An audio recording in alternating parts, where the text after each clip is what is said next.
And we are live. Wait, oh, missing a light. There we go. There we go. Oh my god. Okay, come on. Adjust. There we go. There we go. Camera has adjusted now. Well, now I'm feeling like it's almost too bright. I'm casting shadows. Should I adjust this further? Hey, welcome in. Hi Phoenix, by the way. Welcome in. Here I am doing it live. Let's lower the quantity here to 5%. That's better, I think. Hey, Kendall, welcome in. Hello. Ni hao. ¿Qué pasa, Habibi? How are you both doing? Hope people are doing well. Apologies for the very late start to today's stream. Stuff happened.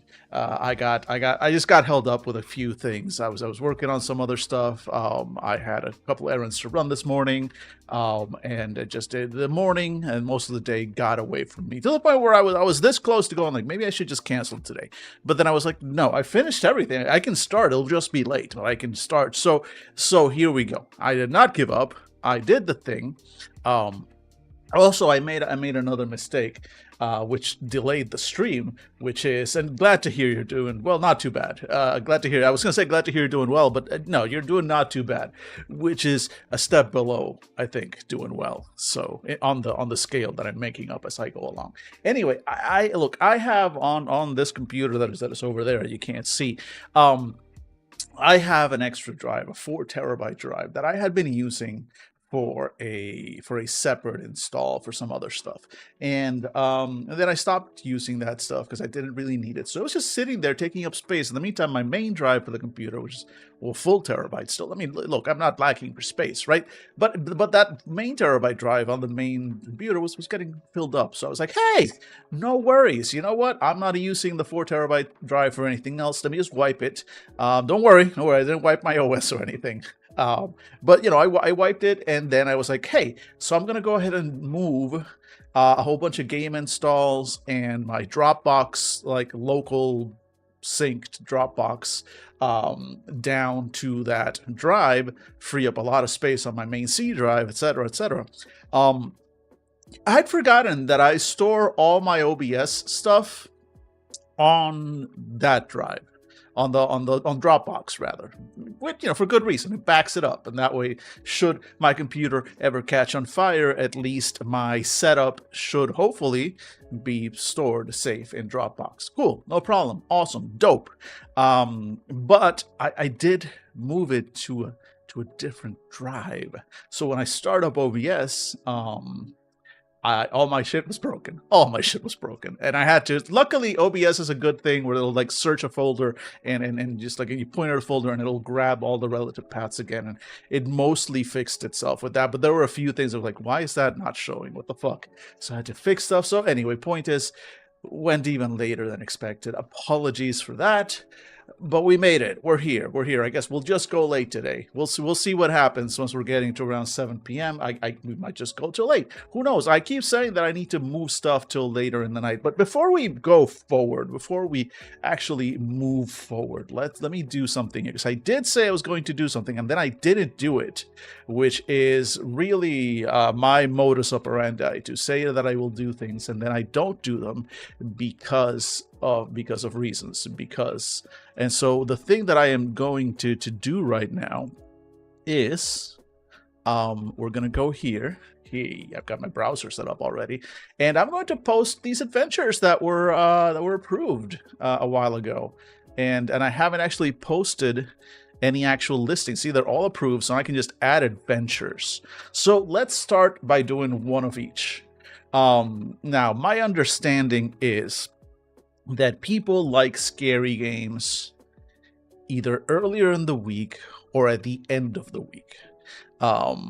Because in the middle of the week, they want something lighthearted to get them through that hump, is my feeling for how we're going to do this. So I'm thinking that I'm going to make one of the God Machine Chronicles a Tuesday game, Tower Must Fall Friday, and then Wednesday and Thursday are going to be the 2 Fabula Ultima games. That's what I'm thinking. Could I put Saturday and Sundays in there? No, because right now Saturdays are for the boys, right? That's for Fandible, fandible.com, which I'm pressing the button. I hope, does this still work? Maybe not. I don't know. That didn't work actually. Wait, really? Oh my God! How is that broken? How is that broken? Oh my God! Wait! Why is that broken? There's no reason why this should be. It's a Twitch chat message that has nothing to do with the Dropbox location of anything. Why is that? Nah, do I need to re? Do I need to re? With with Twitch here? Let me check. Okay, wow, this is going great. This is my review of yeah, look, I'm connected. It's working. So why if I press the button again, am I not seeing the thing that I should be seeing, which is that I press the button and it should say, well, but I guess, oh yeah, there we go. There we go. Finally. Okay, I don't know why it didn't work before. I guess it just needed me to touch it, but now it's fixed. I'm semi-transparent. I just realized I'm semi-transparent. Very slightly semi-transparent. Why is... You know what? You know what? Doesn't matter. Doesn't matter. Anyway, point is, Saturdays are for the boys. They're for recording for Fandible. And Sundays is when I'm running my in-person D&D game in Brooklyn, paid D&D game. I'm excited for that. Actually, that's happening this Sunday. I need to plan. I've got a Planescape game to plan for. That's probably what's going to happen on Friday, maybe on stream. We'll see. But anyway, let's do this. So let's say Tower Must Fall will be a Tuesday game. So let's say, yeah, 3 to 5 players is fine, and we're going to call that Tuesday. And we're going to say, I'm going to put them at 7, not 7:30 a.m. I'm going to do 7:30 p.m., see how that works for a weekly game. And then I should have a... I had a... Oh, no, I really should have set that up before. I'd forgotten about that. I'd forgotten that you have to do a little prep materials and links. So give me a second. Because I do have... Does this show? Okay, you don't see this. Okay, cool. You don't see my little... Let me see.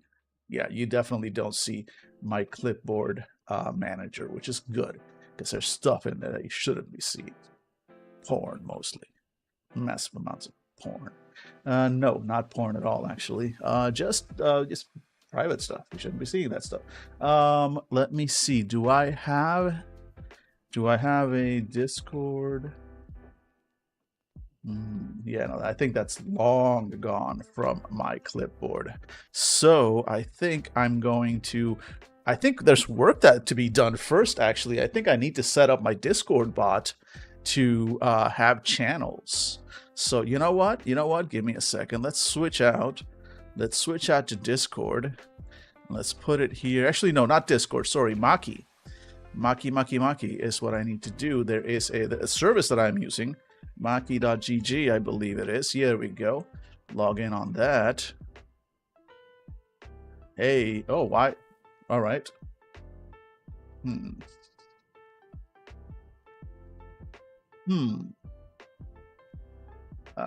Yeah. Cool. You should already have access to my thing. There we go. I was going to say, you shouldn't be asking me for stuff. Yeah, save that there. Fine. Anyway, here we go. Uncivilized Dan. Online. I'm a professional.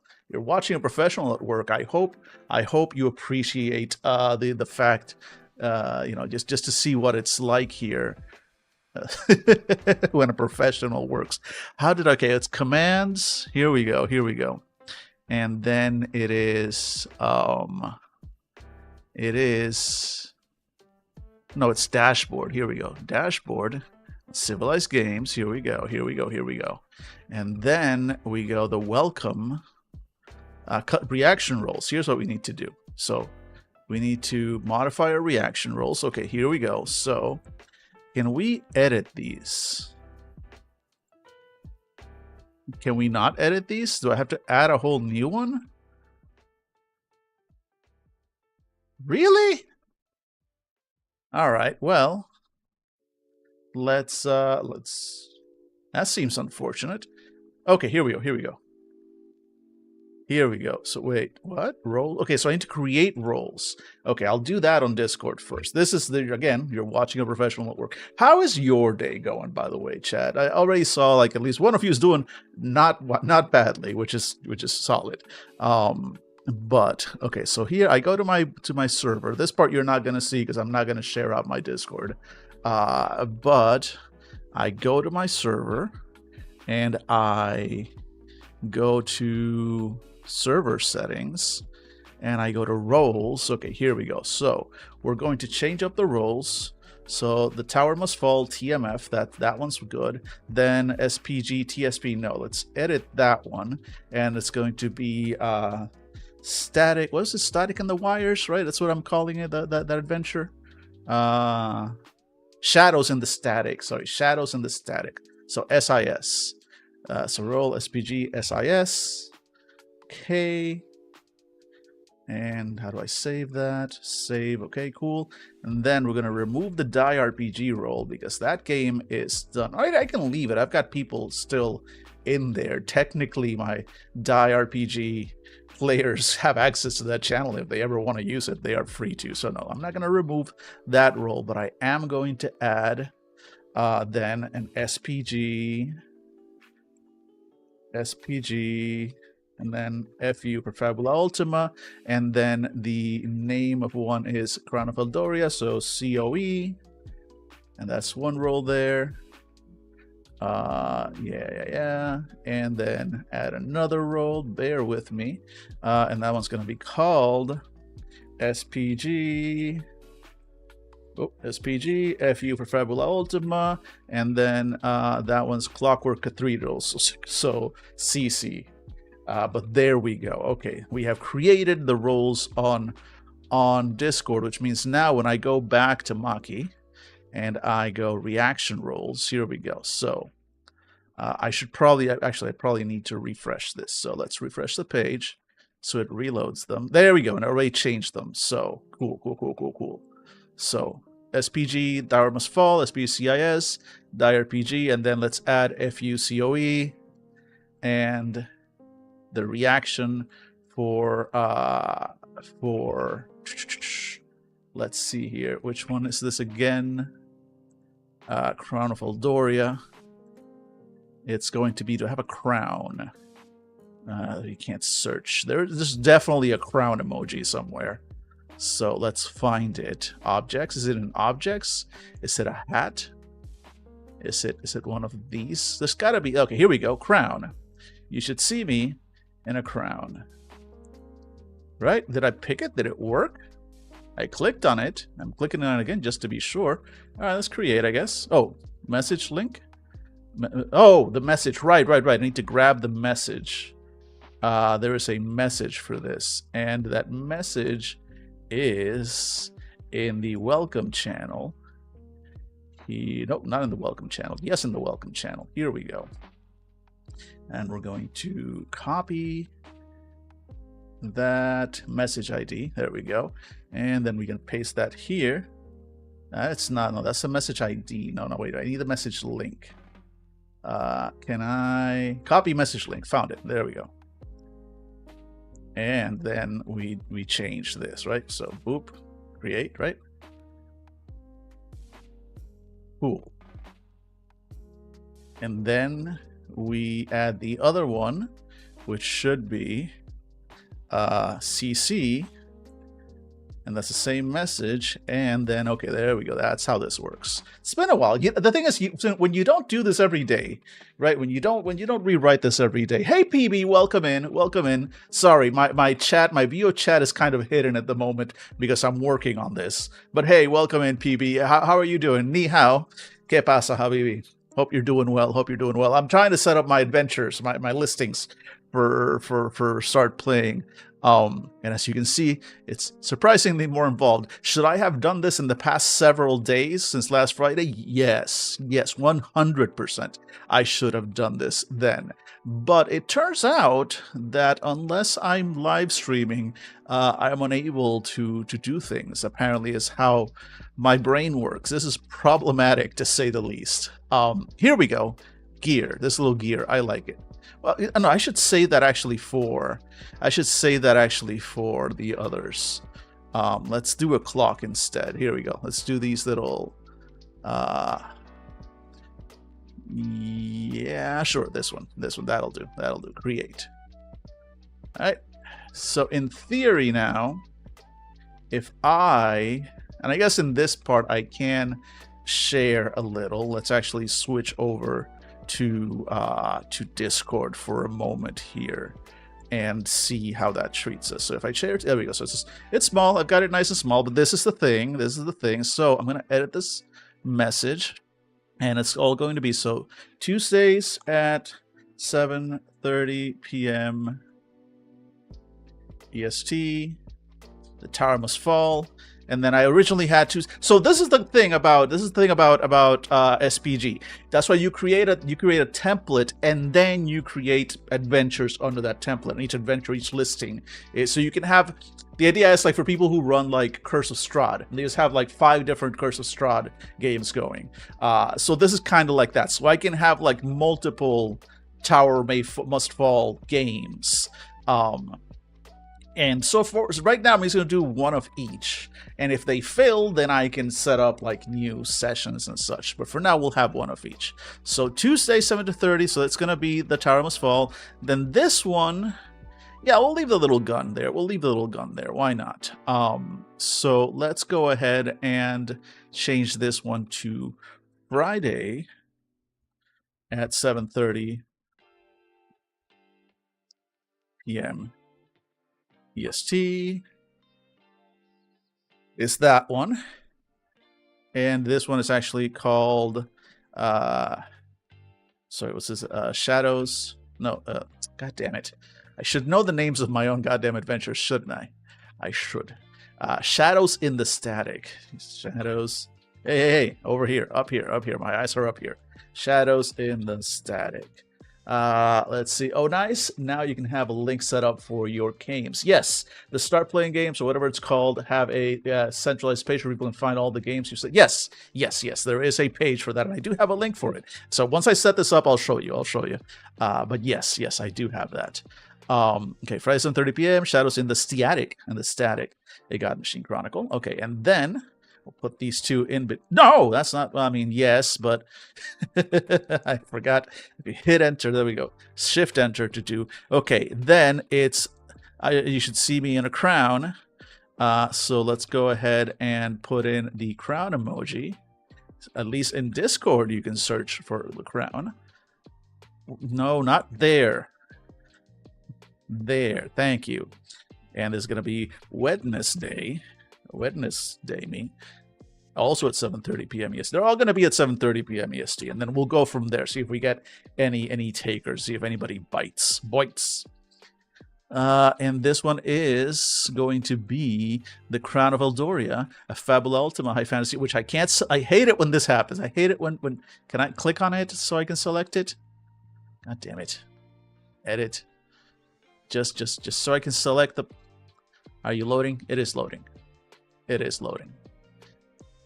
Okay, there we go. Where's my title? Can I not grab the fucking. Thank you. Just took a while to load, I guess. Okay, cool.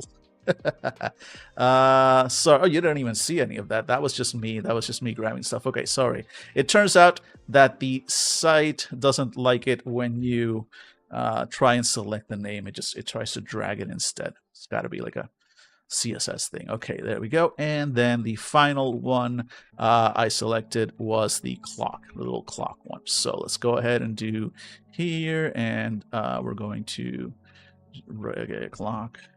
There we go. That's the one. Just have you paste it down here, of course. Let's fix that. Boop. There we go. And then Thursday at 7:30 p.m. EST. And then I'm going to go ahead and grab that off camera here. Give me a second. Bear with me. Clockwork Cathedrals. Edit. Why does it take a moment to load that? That is so weird. Okay, there we go. Copy, and then we just paste this here. And then we delete this one. There we go.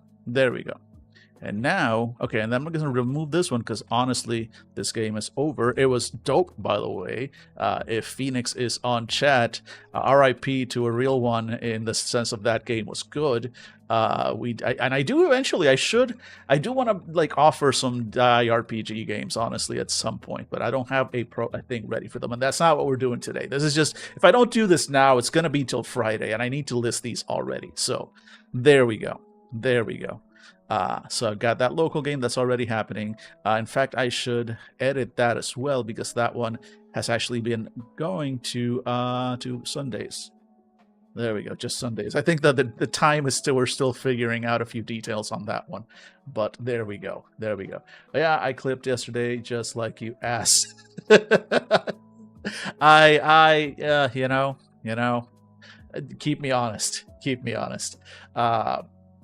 But yes, it was a good game. It was a good game, and honestly, like I really enjoyed running it for y'all. And I need to do more. The problem is right now I need to do stuff that gets me paid. Is the problem? Anyway, so that's okay. So that's that. And now with that in place, now I can grab a link to invite people to my channel. And I'm going to copy, there we go. And then we're going to go ahead and switch to the Zen browser. Did it not switch? It did not. Zen, there we go. There we go. Okay, let's go back here now. And so let's post these. So we said Tower Must Fall was going to be on Tuesdays. So let's add an adventure to Tower Must Fall. I'll make that 3 to 5 players Tuesday. Honestly, let's make it 3 to 6. I could go up to 6 players. And then we're going to call this 7:30 p.m. 7:30 p.m. And it's going to be weekly. And then we'll add here.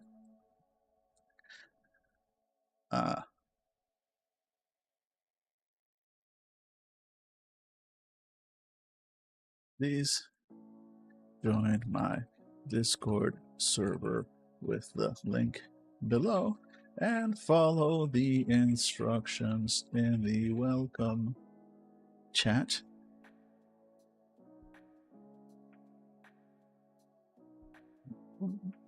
Receive. Oh my god. Access to the dedicated channel for our game. What's there? I'll provide all further links and materials for the game section and happily answer any questions you might have. Then that seriously? I did use the copy button. I thought the copy button was going to Jesus Christ. Okay, let me grab that again. That was ridiculous. Invite people. Hit and use copy button. I did. And also edit invite link. I want a not expires in 7 days. Never expires. No limit. Generate a new link. Copy.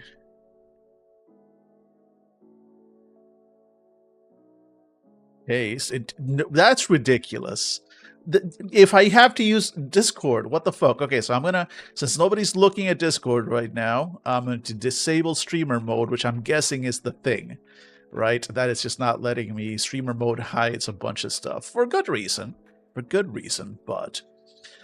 here we go. Let's, yeah, okay, now I see it. So your link invite will never expire. Copy. There we go. So there's the link. Okay, and now select all this because we're going to paste that for all of them. Copy. 1 hour to onboard a player and get them into your game. Let's do cutoff time 1 hour. If it's longer than an hour before the game, or it's less than an hour before the game starts, and you can't make it, then yeah. So okay, and everything else is saved. That's it. That's basically it. So save that. Boom! One adventure created successfully, and you can see the adventure going down here. And so the way it works is when you create an adventure, it's set to pending. Sorry, just got a message from PB, and yes. So we understand one another. We understand one another. Anyway, but there you go. So basically, the adventure gets set as in pending status. And I put 3 to 6 players. That means people can join and sign up. They do not get charged until the game starts. So basically, once I mark a game as like, boom, we are started. This is the game start today. It is Tuesday at 7:30 p.m. I press the button, game starts. Everybody who is signed up at that moment gets charged. Until then, it is free to sign up for the games. And then once 3 people, that minimum number of players is met, then the status changes to active. And then it's just an active game that is going on. It still gets listed, and people can still join in up until that maximum of 6 players that I place. But until then, it's basically marked as a pending game, which means it hasn't started yet. But it is there and available for people. So, and you'll see the same thing now for the other ones. So with Shadows in the Static, let's do the same thing. Add an adventure. It's going to be 3 to 6 players. This one's going to be on Friday. And same thing, 7:30 p.m. weekly. Same, there we go. And yeah, save. Okay, and then let's do Crown of Eldoria. So I said Crown of Eldoria was going to be on Wednesdays. Let me just double check that. Yeah, Crown of Eldoria is Wednesdays, and then Clockwork Cathedral's on Thursdays. So 3 to 6 on Wednesdays, 7:30 p.m. Weekly, and paste, and there we go. You see how simple this is. Why have I not done this yet? I am broken. I am deeply broken inside. Witness me. Anyway, this is how I work. It just is how it is. I accept this about myself. Acceptance and understanding yourself it's important, right? It's important. Okay, so there we go. And save. Boom. So now we go. So they're all pending. So now, in theory, when I do this and I press this button, there we go, SPG, it should put that link on chat, and then that link on chat, which I will actually click on here by going into, do I have a Twitch window? So many tabs, and okay, there we go. I was going to say none of them is Twitch. No, one of them was Twitch. There we go. I just went past it. Here we go. Beautiful. We're in the dashboard. Look at y'all. And then if I click that, we should see my games on offer. It takes a while. There we go. Look at that. Civilized Dance Games. There we go. Crown of Eldoria, Clockwork Cathedrals, Shadows in the Static, The Tower Must Fall. Look at that. I've got reviews. I am great at creativity, being inclusive, and rule of cool. I need more reviews, but thank you so much to all the people who were kind enough to give me reviews. I feel like somebody's still missing. I think Dave never gave me it's all right. You can only really get like 6. I think it's 6 maximum reviews before you have any games. So here's the problem with well, no, here's not the problem with the site, right? But this is my page. So if you go here, you see what I'm offering. Cool. But also now, if we go to find games, right? If we go to the main page, now a couple of things happen. If I search for Fabula Ultima, or actually, we can do for the search on the game. So if we filter for Fabula Ultima, right, and apply, then there I am listed, right? So there's a game for tomorrow. Boom, done. I'm clearly on the more expensive side, although, yeah, here's both my games. Clearly on the more expensive side for some of these. I may have to adjust that price. Who knows? We'll see. But then again, I'm not the only one. Look, 5 out of 8 seats filled with 30. So, you know, we'll see. But my games are now listed. And they don't look out of place. In fact, I think they look fine. I think they stand out a little bit. You know, they're not too bad. And then, same thing if we search for Chronicles of Darkness, and I apply, my games should also be listed in there somewhere. Here we go. There's Shadows in the Static for Friday, and then for next week, There are more. Here we go. Tower Must Fall for next week. Well, wait a minute. I put those at 25 and the Fabula Ultima at 30. Did I really do that? Oh, I just never updated the price for Tower Must Fall. I should actually update that now. That's why. That's why. Go for it. I don't think people will pay that. Also, hello, DM Chromie, how you doing? Welcome in. Nice to see you. Welcome into the chat. How ¿Cómo estás y qué pasa, Habibi? Let me change that. No, I unfortunately cannot charge that much. I wish. I mean, I can. There's nothing stopping me. Let's be clear. It's look, that's how I've decided to greet people, just to bother ice. All right. And let's see here. So where is it? This one. Can I adjust your pricing? There we go. Because honestly, yeah. For the here we go. So let's up that up to 30. Boop. Okay, save changes. There we go. Cool. Now they all have the same price. You know what? Price yourself as what you're worth, and I am worth. Actually, no. I look. If I for a moment believed that people would pay, I would, but that's not gonna happen. All right. Well, that's done. Okay. Cool. So now that we've done that, I should probably do the thing that I did that I was going to do this stream about, shouldn't I? And that is, of course, going back to yelling semi-coherently about the tabletop RPGs, and specifically about Invisble Sun. So that's what's gonna keep happening in a moment. So let me go ahead and switch over. Let's see here. Is this broken? No, it's not broken. It actually works. It actually worked. Here we go. Hi. And look, I wish I could go for 50. There's no way. If you look at the prices on the site, usually it's around, the prices for most sessions are between 20 and 30 bucks. Some sessions are a lot cheaper, and good for those GMs that can charge that and then be happy with it. But no.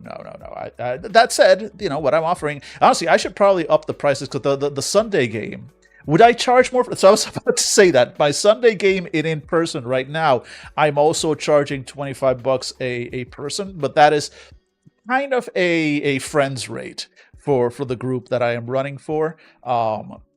But honestly, no, I would probably, for in person, I would normally charge at least those same 30. Depending on how it goes, I might charge more, depending if I bring more stuff, which is part of this has nothing to do with Invisble Sun. This is just like the stuff that I'm prepping for that game on Sunday. If you're one of my players, don't look. The spoilers, but look, they will be going. They are in the city of Sigil. They have recently arrived to the city of Sigil. It is a Planescape D&D campaign, because unfortunately, fortunately, unfortunately, whatever you want to call it, my players, those players are just they want to play D&D. It is what it is, and you know what? I gotta make rent. So. They're going to be playing D&D, Planescape, and there will be a bar. And I have a suspicion, given the fact that I printed up a substantial amount of minis for a bar/casino here, and I really look at this. Look at the detail on this. Look at the detail. And so, I like having gotten a little 3D resin printer. It is cool, and it makes me happy, and I get to create terrain and minis. Look at this little gambling table, and then this little roulette wheel stuff, which I still need to clean a little. This was printed earlier today. And a table that's on top of a barrel, and then just some barrels and just random bits and bobs, a chest and a safe. Anyway, all this stuff has nothing to do with what we're doing here. I was just holding it here for a moment. So let me get all this out of the way. But hey, should you wish me to run a game in person for you, shit like this is kind of what you can expect. In fact, not only do I, print out terrain and minis and stuff for those in-person campaigns, I also print out, included in the price of the game, minis for, custom minis for the players, which is fun. The players seem to enjoy that very much, and in fact, they got together last Saturday on their own. On their own, they got together and painted their minis. I have not seen them. I'm excited to see them next Sunday when we play. But yes, if we're gonna do it in person, I want to at least go a little bit of the extra mile, and that's part of that. Being able to just like create custom minis and stuff for players is just a fun time. Anyway, we're back to it. How are we doing on time? We're doing okay. We're doing okay. I used up most of that first hour of today's stream just fixing my shit and doing work that I should have done over the weekend, but I didn't. And now we can finally get back to the topic at hand we're supposed to actually be doing today, which is, of course, continuing to look through Invisble Sun. Now, we spent 4 hours yesterday going through Invisble Sun. I showed all the random crap and stuff that the Black Cube brings. If you're curious about that, there's a VOD on YouTube. I can't in good conscience suggest you go watch it, but it's there. It's there. Anyway, how far did we get in that? Well, look where this bookmark is. You see how it's here still near the beginning of the book. Yeah, we didn't get very far. We mostly because we had to. There was a lot of reading. This was the part of the book where we're learning about the world, and we're learning the very basics. It's going to be very slow going. There will be parts of this book that we're going to just hop, skip, and jump over. But a lot of this stuff is just like, this is the core stuff that's important. Did I use the Humble Bundle for 3D files of miniatures and scenery? Wait, was there a Humble Bundle for 3D files of miniatures and scenery? When was this? This is still going on? Wait. Let's go back. Wait. Hang on. Oh, here we go. Humble Bundle. Wait. Humble Bundle. Is that going on right now? Because I got some fun stuff. I got there's some individual ones that are, some free ones that I've gotten. I did pay for a few specifically for some of the NPCs and monsters, which reminds me, I need to select my monsters for my encounters for next game and print them out, probably tonight or tomorrow. Let's see here. All in one VR. Wait, don't you? Oh, here we go. Found it. Right. This. Oh, hey. I think. Do I have some of these? No. These are all spirit weapons, Halfling Hill Homes, Necromancer Study. These are always useful. All these like bone fields, ruined buildings. These are always useful. There's a lot of good stuff in here. Some classic, open lock walls, a dwarven throne room, just random stuff. Some frogs. Frogs are always great. Who doesn't love little frog guys? And then just some monsters. Those are nice. Because this is for there's a rule book for this. Bonelands. All right, fantasy. Okay, here we go. Some modular book. Oh, kitchens and stuff. Might have to just pick this one up, honestly.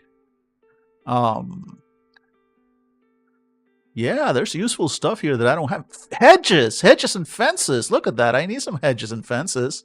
I could use that. As I was also lucky enough, and thank you, PB. I actually saw the link come in just as I was just as I was browsing through it. But looks like I found specifically the one you sent me to. But thank you. Yes, I did see the link come in. But yes, friend of the stream, Arbalest, also was kind enough to share a few STL models with me. And the ones that I've got printed out are mostly from the STLs that were shared out. But yeah, hey, look, a beholder. Who doesn't love a good beholder? And that's the thing, like the models, yeah, these are the prices, like $10, $15 for the models, for the files, and then you can print as many as you want, right? And your cost is just electricity and resin. But I'm still like, okay, there we go. By now I'm done. There is a lot of stuff here. Okay, so what do I need? What do I need to get everything? Is it this price? Pay what you want, pay less to get fewer, pay extra to give more to publishers. As much as I would love to give more to publishers, and charity and whatnot, the entire, okay, so I guess that's the items. If I, okay, so 96 item bundles would give me this stuff, and then the 116 item bundle. Oh, that's what I need to pay to get the 100. Okay, that's not bad, 26 bucks. Cool. I'm not going to break out the payment info on stream, but I'm going to leave this tab open and I will come back to it. Because yes, thank you for pointing that one out, PB. I don't know how I'd missed that one. I usually keep an eye on the humble bundles. I don't know how I missed this one. Cause yeah, there's some stuff here that I can probably actually use right away. So thank you for that. Cool. Oh, there we go. Oh, there we go. There still we go. What is doing? What is happening? Okay, fixed it. Just double clicked on the wrong window. Let's go back over here. Hey. Let me adjust this camera. I think we can do better. Bear with. There we go. That's better. All right.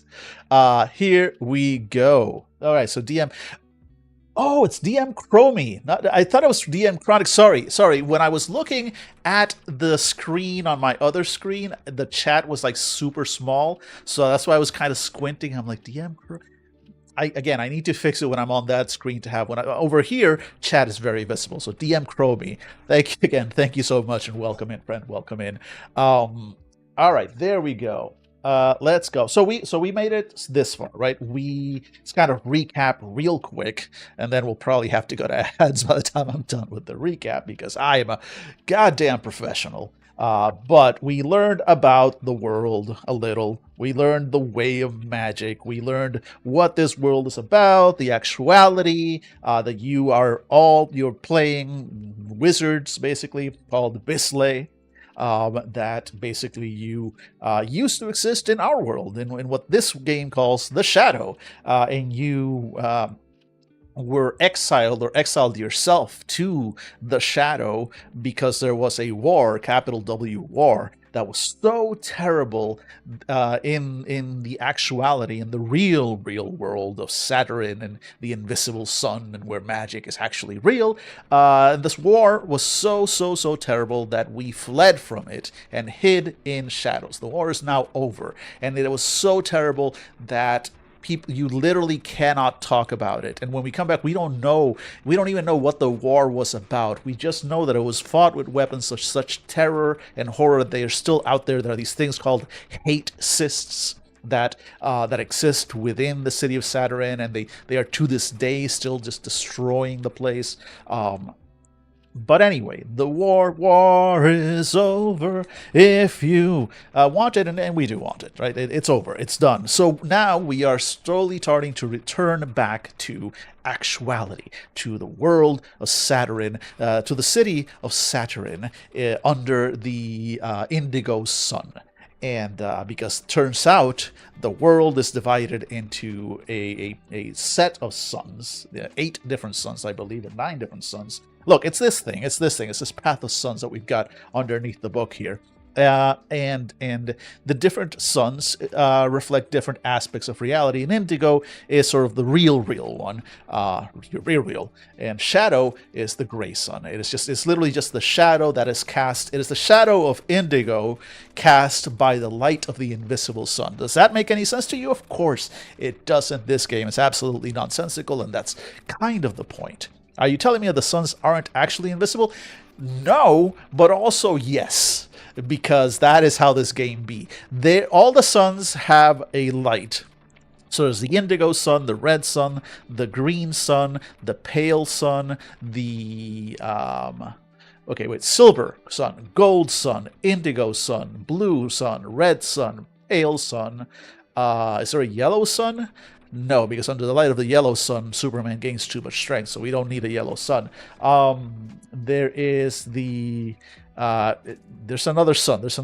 Wait. We got these. We saw these yesterday. How do I... Okay, here we go. So we've got the gold sun, the red sun, the pale sun, the gray sun. Oh, the gray sun is considered an official sun, even though it's not real. So the gray sun, the indigo sun, blue sun, green sun, and then the silver sun, and then the invisible sun. So that's the thing. Each one of these suns is visible, right? Except, of course, on the invisible sun. But the invisible sun kind of orbits all the other suns, is apart from them. It's where the best sex toy any game ever gave me, or also the worst sex toy any game ever gave me, kind of goes there, and it sheds its invisible light upon all the other suns. And so the way it was explained to me was that the invisible sun, the light of the invisible sun, casts a shadow down to and that shadow is us, is our reality, which is boring and mad, and there is no magic in that reality. But apparently that gray sun is also considered a sun in the path of suns. What is the path of suns? Well, we'll get to that. Don't worry about it. But we learned all of this. We learned how the game kind of operates at a base level. Wait. Let me go grab the dice that are over there. Bear with me. How am I so good at this? How am I so good at streaming, doing things? Holy shit, I'm goddamn professional. This is amazing. Here we go. So you roll 10-siders. And this game brings a set of 10-siders on it. And so the way this generally works is there will be a difficulty number, and it'll be anywhere from 1 to 10. And I just know it's a Seuss-like nursery rhyme about the sun singing. There must be. There is so much writing on this. There must be. And so generally you will roll one die. I don't know why this one is a different color. I'm sure there are reasons for it. But anyway, you roll one die. Some spells and stuff might let you roll two and you take the better result, even more in some rare cases. But point is, you roll your die. Maybe this is here for if you have a hex or a vex on one of your stats. But anyway, point is, you roll a die, and you try and beat a target. And if the target is 5, for example, and you roll dice, and that was a 5, you hit it exactly, boom, cool, succeeded. You rolled this, a 1, oh no, bad, right? The basic system, but you also will adjust that number with a venture. So the difficulty is 7, and you have a venture of 3, then 7 minus 3 is 4, and so now your target number is 4. That's the basic logic. For a game that's so complicated, at the end of the day, the mechanics boil down to that, right? Roll a single die and see how it goes. Which is not bad, because the difficulty and complexity of this game, and some games the difficulty and complexity of the game seems to stem from the mechanics themselves. Like, every time I want to do something, I have to take into account, and to be fair, this game kind of does that to a lesser level, but it's like, oh, I have to, take into account all these different configurations, and I have to, check those results on the die in multiple ways. Here, it's the mechanical part, the actual does it work or does it not work is fairly straightforward. But everything else, the building the story around it, and all the narrative stuff that you have to do before you get to just rolling that die is a lot. And we'll see that soon enough. And then we started diving into character creation. We were told about what this thing is. It's the Testament. The Testament, and we have learned that apparently our characters in game, each of them has one of these just on them at all times, unless you're an apostate, in which case you have one of these. Again, the sex toy mechanics are in place either way, but this represents this little six-fingered hand that belongs to the six-fingered man. So again, this game is clearly a crossover with Princess Bride, as we also discovered yesterday. It provides you your magic. This is your path to magic. This is what you I guess this is what you wave around to do your magic. I like that I can just kind of shake it. Just it gives me. Look, I'm so lonely. So this is almost like having companionship. Sometimes I walk around the house just kind of holding on to this. It almost feels like a real person. All right, so And then we looked at how to create a character. So we saw the steps. There is a simple process in which the game tells you it's only 6 steps. Wait, no, I mean it's only 7 steps. Wait, no, I mean actually it's 8 steps, but one of them is not real. That's if that doesn't give you a sample of what this game, the general bullshit that this game wants to give you, I don't know what does. And it's bullshit that I love. That's the thing. I'm going to talk shit about this game repeatedly over the next several streams. Please understand that despite that, I love this game. I absolutely love this game and would play it every day, all day, given half a chance. So we learned our role-playing styles. We learned that we have to choose an order, but we still haven't gone into detail on what the orders are. We just have a very generic idea. We also know that we apparently have to choose a heart and a forte and a soul, and that we're going to be building a foundation with our home and our neighborhood. The shadow skills, it's a shadow memento. There's a quirk. All this stuff that it tells us, which is either later in this book, or I know for a fact some of this stuff is not in this book, because again, this game, for no good reason, separated all its core rules into 4 separate books. In addition to this one, which is the key, we have the way, the path, and the gate. We'll get to them eventually. They are all, to me, it's nice. They are heavy, solid. Okay, when you carry these books around, you feel like you're like it's important. Also because you paid so much money. 6 equals 0 through 7. Right, exactly. That is the math here. That is the math here for this game. So we saw that, we looked at some of the concepts, and this is near to where we finally left off, right? We learned what acumen and crux are, and those are the basic, this is your XP, right? So basically we have, again, I'm so good at these, but let me go grab this, because I didn't show them yesterday. So, bear with me. Grab some of these, Go, one of these. Bear with me, I'm being very professional. Super professional. I'm here. So professional. Yeah. Super professional. Here we are. Alright. Good thing I have breakaway headphones, so I can just walk away, it breaks, and I come back and I plug back in. It's just great. Anyway. Look at these. The game brings lots of these little tokens, and I brought one of each. So, when really good things happen to your character, you get a joy. Joy! Happy.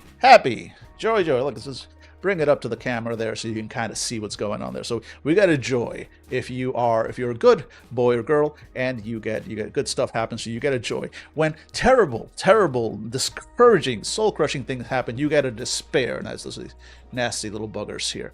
And then, if you get both of these, they combine into, and there is apparently no specific crux token, because cruxes only happen by a combination of joy and despair. So when you get one of each of these, you combine them into a crux, and cruxes are what you actually spend to improve, it says here, your the abilities related to your order and your forte. So your order is the kind of wizard that you are. Your forte is the kind of person that you are, or the thing that makes you special, magically delicious, if you will, besides just the sort of the school of magic thought that you subscribe to. Separate from that, you have yet another form of XP, which are these, and these are acumens. And acumens you get for entirely different reasons. Other things give you acumens, and then acumens are basically like magic XP. So you spend acumen to buy new spells, to buy new skills, to buy, I think, secrets. Spells, secrets, and skills. Exactly, is what it says here, which is, it's just off camera. Spells, secrets, and skills over here. So there are 2 types of XP in this game, one of which is made up of 2 things, and one of which just stands on its own, and they buy different things. Why? Sure, just don't ask. Stop asking so many questions, is I believe what the game tries to say. And then there are these things. These things are vexes. And they happen when certain things kind of vex your specific stats. They kind of go in there and into your pools of stats, and they just fuck about. They're there taking up space, or they're being mean to you, and the GM gets to decide like, aha, your vex kicks in, and it's bad. It's bad. It takes away dice from you. You generally want to avoid that. But there we go. The game brings all of these little tokens, so many of these little tokens. We learned that. We learned a little bit about how spells work, and we also learned a little bit about how incantations work, and we saw some of the incantation cards. We learned a little bit about these. We learned a little bit about the Sooth deck and the Sooth cards, and how they have art, and they have numbers, and they have colors, and they have titles. And we're going to learn a lot more about them. All this stuff actually matters in game. But also it is a divinatory thing that both exists in universe and out of universe. And the cards that we put up there kind of go here on the sex toy, on the hand. They just go like that, and they get placed on there, and the players can see them while they are affecting the game, which is a nice little touch. A nice little touch. And then we saw a little bit about ephemera and objects of power, which are just basically magic items. And then that's it. Okay. No, wait. We did see statistics and skills. We saw our basic skills. We saw that we have our certes and qualia. We have our physical skills and our sort of mental magical skills, and they get divided into 4 pools of points that are called bene, and represented in game by all these little wooden blocks. Those of you out there who are Minecraft players are probably just getting activated right now. Look at these. Look at all these little blocks. Look at all the. Do they not call to you? They do. They do. Don't they make you want to build something? Look at that. Look at that. I made a little square out of blocks. If I had more blocks, I could make a block out of the blocks. It's so much blocking. Anyway, we learned about those. We learned about Vexes and Scourges. We learned about how you refresh your pool of little blocks on your stats when you rest. And here we go. We found the bookmarks. This is where we left off, because we haven't learned about hidden knowledge yet. It remains hidden to us. Don't worry, though. It won't remain hidden for much longer. In fact, we're going to learn about that over here. We're going to learn about that after the ad break, because I used up my entire goddamn hour, my entire goddamn first hour, doing stuff that I should have done a while ago. First of all, and then recapping what happened last time, because that is an efficient and productive use of my time and yours, viewer. But anyway, we're going to do ads right now. I know, I hate them too, and it's going to be a full 3-minute ad break, but I only do one of them an hour, and if you don't like them, turns out there are things you can do, most of which involve, sadly, spending money. But you know what? Which one doesn't involve spending money? Tearing down all of society. If you can do that in the next 3 minutes, I fully approve. Go for it. If not, throw money at Twitch through various methods, and then you don't get ads. Instead, what you see is what's about to happen, which is, of course, a series of leftist memes on screen, which is because I still go away during, because I need to get some water, I need to pet my cat, I need to stretch my legs, I need to stop screaming, and I need to send you all to the ad zone. So we, of course, as always, will be right back.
All right, I think the capitalists are gone. I think it's just us now. I think it's safe again. Ken Doyle, how's that guillotine assembly going on? I hope you're making good progress on that one. Fully approve. Fully approve. Let's go back to the overhead. Hey, hey, hey.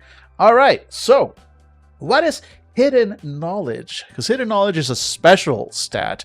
They did mention it before that it is a special stat that you have. Let's dive into that, right? Because we're still at the core. We're still just figuring out the statistics. What are the things I can actually do in this game at a core level, right?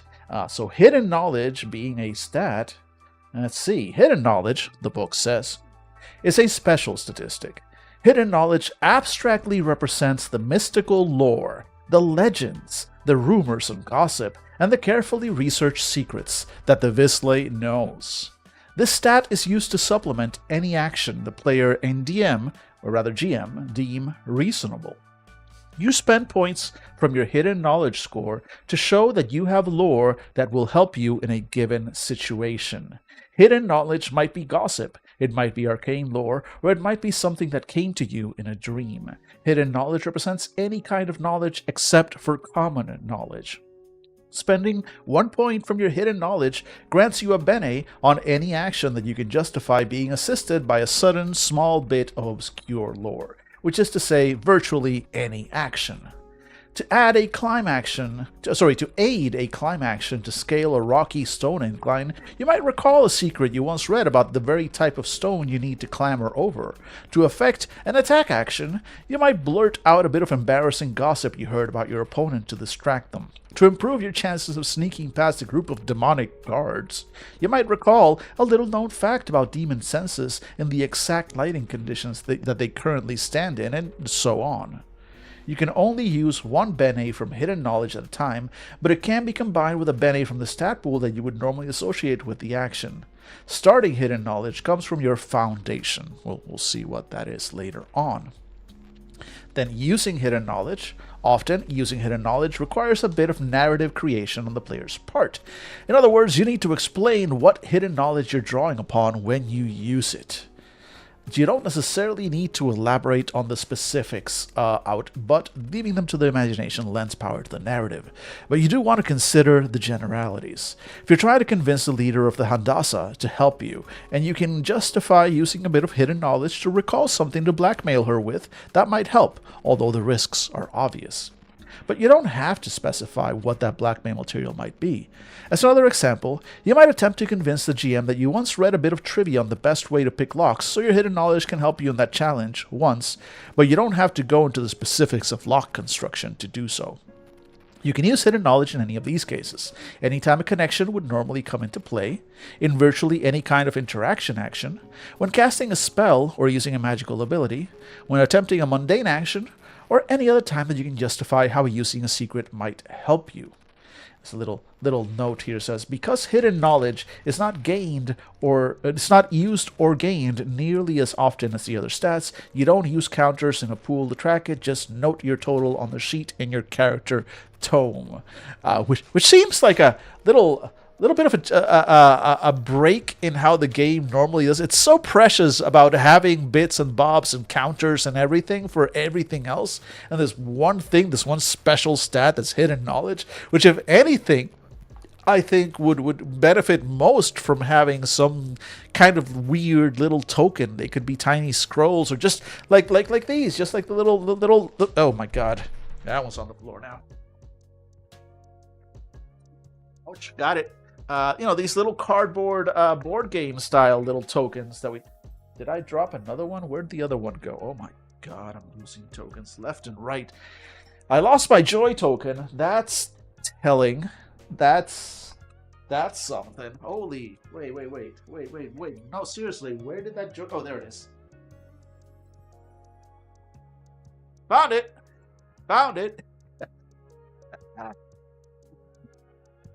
You gotta love yourself, because nobody else will. Look at this. Anyway, look, little cardboard tokens like these with a little book or a scroll or a pair of lips or something like that, right? All that stuff could be absolutely reasonable little tokens for your hidden knowledge. but for some reason, for that one, they skimped out on. I do not. I mean, look. I get their justification. This is a number that's not going to change that often, but also like this is super useful. This is super useful in almost any situation. There's just little extra benes that you can add. It's a little super useful pool for everything. So let's see how you gain hidden knowledge. Maybe the problem is that you only get like one per session ever or something like that. Let's see. Unlike the Bene in Certes and Qualia pools, hidden knowledge is not restored through rest. Points spent are gone for good. However, new points can be earned through various means. Hidden knowledge is amassed through research, study, conversation, and eavesdropping or snooping. Types of hidden knowledge might be classified into the following categories. Secret lore, which is the most common and useful type of hidden knowledge. Secret lore is gained through reading and research. The GM awards hidden knowledge based on the character actions involving such research. As a general rule, 3 days spent doing nothing but general research probably ought to earn a character 1 point of hidden knowledge, up to a maximum of 5 points in any given 30-day period, and a maximum of 20 points in a year. But the GM is free to limit it further, unless the character attains a new source of information, new books, different library, and structure, so forth. Gossip. Surreptitious characters who engage in gossip, eavesdrop on others, peek at mail, or do other such activities can earn hidden knowledge. Again, GMs should handle this case by case, but such actions probably earn 1 point of hidden knowledge, though probably not more than 1 a day and no more than 3 per week.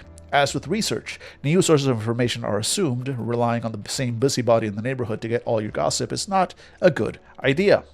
There's trivia. Trivia is gained through living, hearing rumors, catching bits of information here or there. It's a random information that a smart Bisley can put to use. Thanks to trivia, all characters gain 1 point of hidden knowledge each month. And true orbs. There is one unique method of gaining hidden knowledge as well. The currency of Saturn, known as orbs, is based on the concept of ideas and thoughts. True orbs are the literal representation of that. They are solidified ideas, thoughts, and secrets. A character can destroy a true orb and gain 1 point of hidden knowledge. So there's some side notes here about development and whatnot. But hidden knowledge is reward. This little sidebar here. No worries, Phoenix. No worries. Come back when you can. Come back when you can. Appreciate you. Just leave yourself lurking if you can. We'll still be here. I'm not going anywhere. Let's see. Hidden knowledge as reward, which is, as I'm reading this, is the first thing I'm thinking of. Like I said, from the GM point of view, when should I be handing out hidden knowledge? Because I feel like I would probably hand this stuff out like candy. Let's see. Because sitting in a library or rifling through someone's mail should only be a small part of Bisley's life, a far more active way to award hidden knowledge is to tie it to things a character encounters in the story. Discovering an old book might be worth 1 or 2 points of hidden knowledge. Intercepting an important missive between NPCs might be worth 1 point, as might overhearing a conversation, perhaps by accident, in the course of doing something else. In such cases, rather than setting out to gain hidden knowledge, the character gains it more as an incidental reward for succeeding at perhaps more interesting tasks. Yes, that is how I would approach this in a game. You be gaining hidden knowledge on and off as you play. If you do stuff that fits any of these categories, I'm going to just hand you random bits of hidden knowledge here and there because it's generally useful. But these are decent guidelines if a player is trying to specifically gain hidden knowledge and sort of buff their stat, if you will. All right, these are some good guidelines for how they can get it. But otherwise, you shouldn't limit players to these are the only ways. No, during play, with the way this game is, right, the high level of surreality, the things that you're supposed to be doing, it makes sense that you would just kind of stumble across hidden knowledge as you go. So let's see here. So with that said, now we finally go to something that almost feels familiar. Skills, right? We've seen skills in other games. They can't be that difficult. It can't be that weird. Can it? Let's find out. Skills are specific actions your character is good at. Thanks to training and practice, skills can be physical, like jumping, or they can be mental, like history. There are 3 kinds of skills. Action skills, narrative skills, and development skills. Action skills allow you to use a weapon, avoid being hurt, sneak, or move about with grace.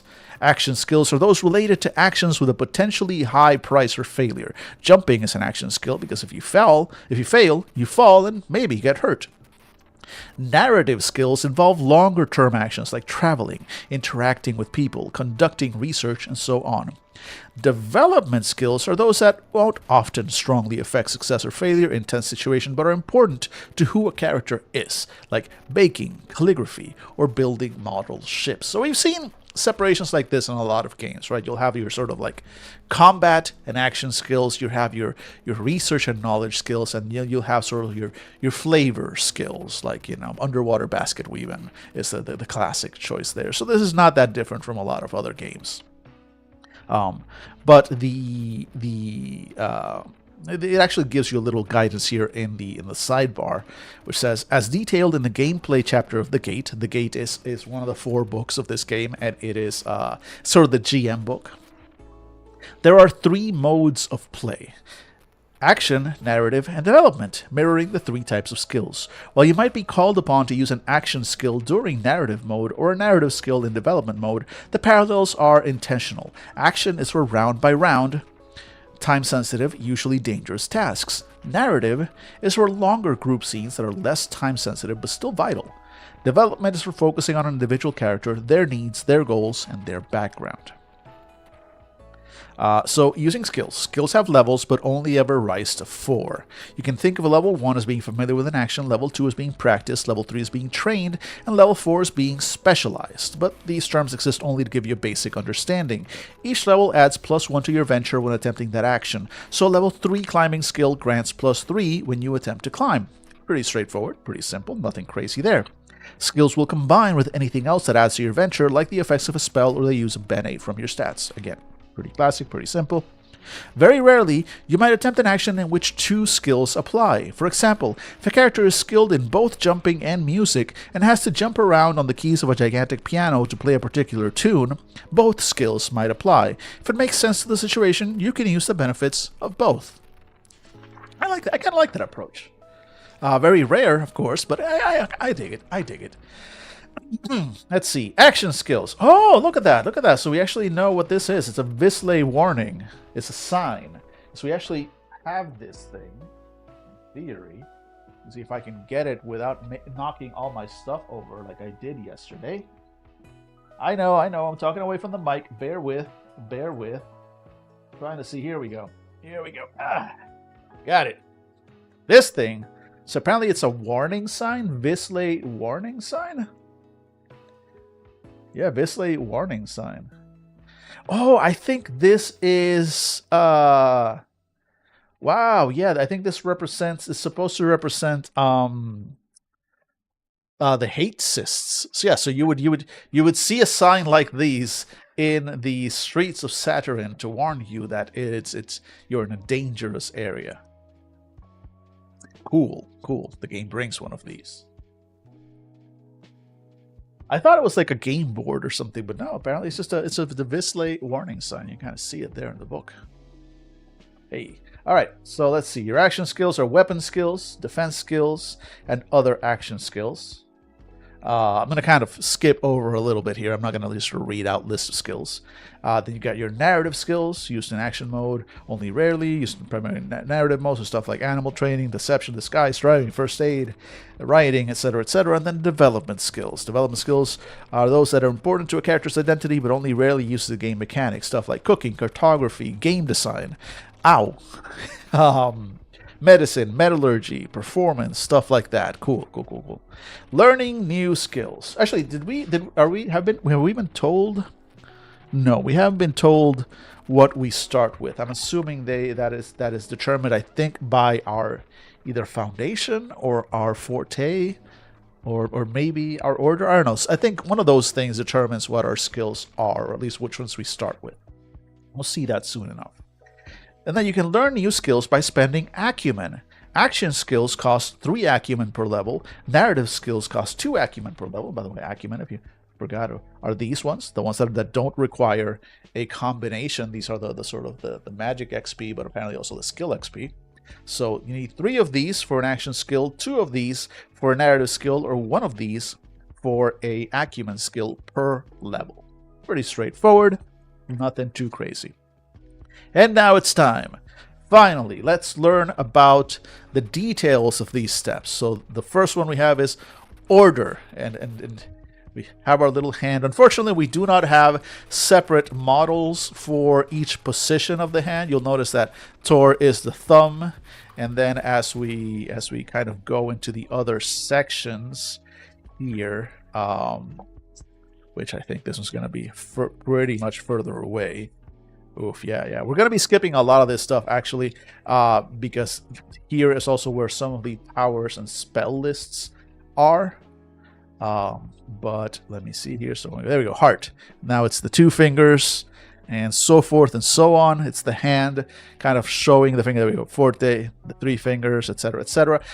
They're not going to include resin casts for each one, but hey, there it is. So your order, Tor, in the Vertula abracadabra word that this uses. Let's see. All Visley are members of the Invisible Church, a term with a great deal of meaning, of gravity rather, but not much actual meaning. The Invisible Sun, the Invisible Church is not an actual church or organization. It's not anything. Thank you, Gabe. Thank you for that. Very important. Lots of gravitas and stuff. So what is it? It's not actually a thing. Thank you, Gabe. Thank you for that. It's just a way to refer to all Visley together. The term makes it sound like all Visley belong to a single society, which is incorrect. However, it is not wrong to say that Visley do organize themselves into groups. These groups are called orders, and they represent different schools of magical understanding and practice. They each see magic differently, and they use it in very different ways. So to begin character creation as guided by the Testament of Suns, that's, again, this hand, you should choose your order. The Visley word for order is Tor. There are 4 orders of magic, called the Order of the Vans, the Order of Makers, the Order of Weavers, and the Order of Goetica. Outside of these exist those called the Apostates, who reject the very notion of orders. Order says a lot about an Invisible Sun character, for it encapsulates a general focus of magical talents and studies, as well as a hierarchy and society to which the character belongs. To put it more plainly, Order dictates some in-character abilities, but it also represents an in-game organization that the character belongs to. It is thus both mechanical and story-based. The 4 orders are not the final word on the complete picture of sorcery, not by a long shot. They are, however, the 4 most substantive and widespread schools of magical practice, and, perhaps most important to the matter at hand, the groups that exiled most of their membership to Shadow during the war. Thus, those returning from Shadow now are almost all members of these orders, or they are apostates rejecting those orders. Despite the fact that members of all the orders seek to understand and wield magic, they have very different experiences, outlooks, and organization. For example, the Order of the Vans has a single hierarchy led by a governing body called the Telemeric Court. Conversely, there is not one but a multitude of orders of weavers, each unique and independent. Still, all members of a particular order have some amount of respect and camaraderie with other members of their order, even if they hail from different parts of creation. 2 initiates of the Order of Makers, for example, know how to greet each other with respect and grant each other the benefit of the doubt unless given reason not to. Further, the initiate of the lower degree should show deference to the initiate of the higher degree. And yes, there are degrees. The orders share one fundamental commonality. They all measure advancement in their ranks in degrees. Degrees are a hierarchy. While they show a progression in the understanding of an order's concepts and focus, they also show advancement in the social organization. A first-degree Goetic is of a lesser rank, station, and position of authority than a second-degree Goetic. Degree is not always a good measurement of power or aptitude. A maker, for example, can advance in degree beyond their peers through service through the order, study of the order, and ingratiating themselves to higher degree makers, even though their peers might know more powerful spells or command greater abilities. It is some measurement of power, however, because our example maker is almost certainly better at crafting objects of power than those of lower degree. So, degree is a little of both. It's a measurement of how well one is accepted into the hierarchy of the order, but it's also a measurement of one's skill and knowledge in the focus of that order. A higher degree Vancian mage is better at preparing and casting specifically Vancian spells than a lower degree individual. A third degree maker can potentially craft greater creations than one of the second degree, etc., etc. The Journeyman degree is basically all members of the four orders begin their careers at a special level called the Journeyman degree, or more rarely, the Apprentice degree. This is a years-long position of scholarship, training, and practice. Journeyman degree individuals are the lowest-ranking members of an order. They are the novitiates, the postulants, and the underclassmen, the rank and file. Most members never truly advance beyond this degree, instead leaving the order for another occupation or pursuit with some education and training under their belts. As they train, Journeyman degree individuals do much of the core work of an order. Journeyman makers, for example, create most of the basic magical objects found in the actuality, as well as the kindled objects, which again we will learn about in page 183 about 3 months from now. Player characters Visle do not start as Journeyman degree. At the Journeyman degree rather. That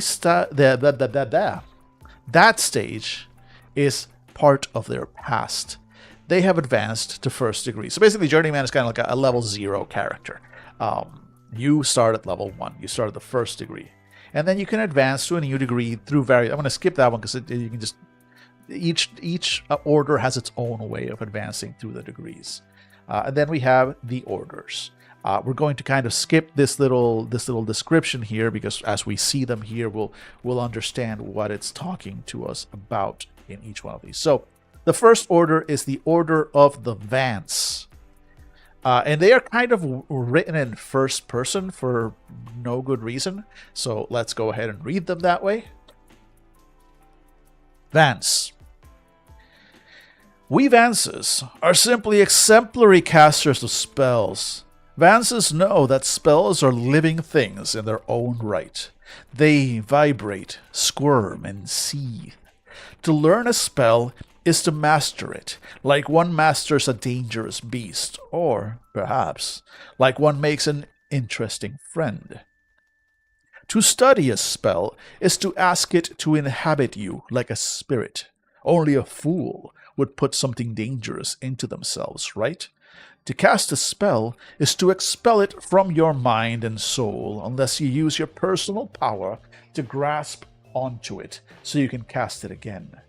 We use complex formulae and intricate words and gestures to tame the inherently wild and dangerous natures of unmastered spells. Perhaps the most mathematical and studious of the Visle, we Vances cast powerful, predictable, and reliable spells. Vancian spells have a mathematical and linguistic intricacy to them. This precision is displayed visually in the game with a special set of cards of varying sizes. These cards offer all the spell's details and also indicate how much of a Vance's mental capacity is required to hold it.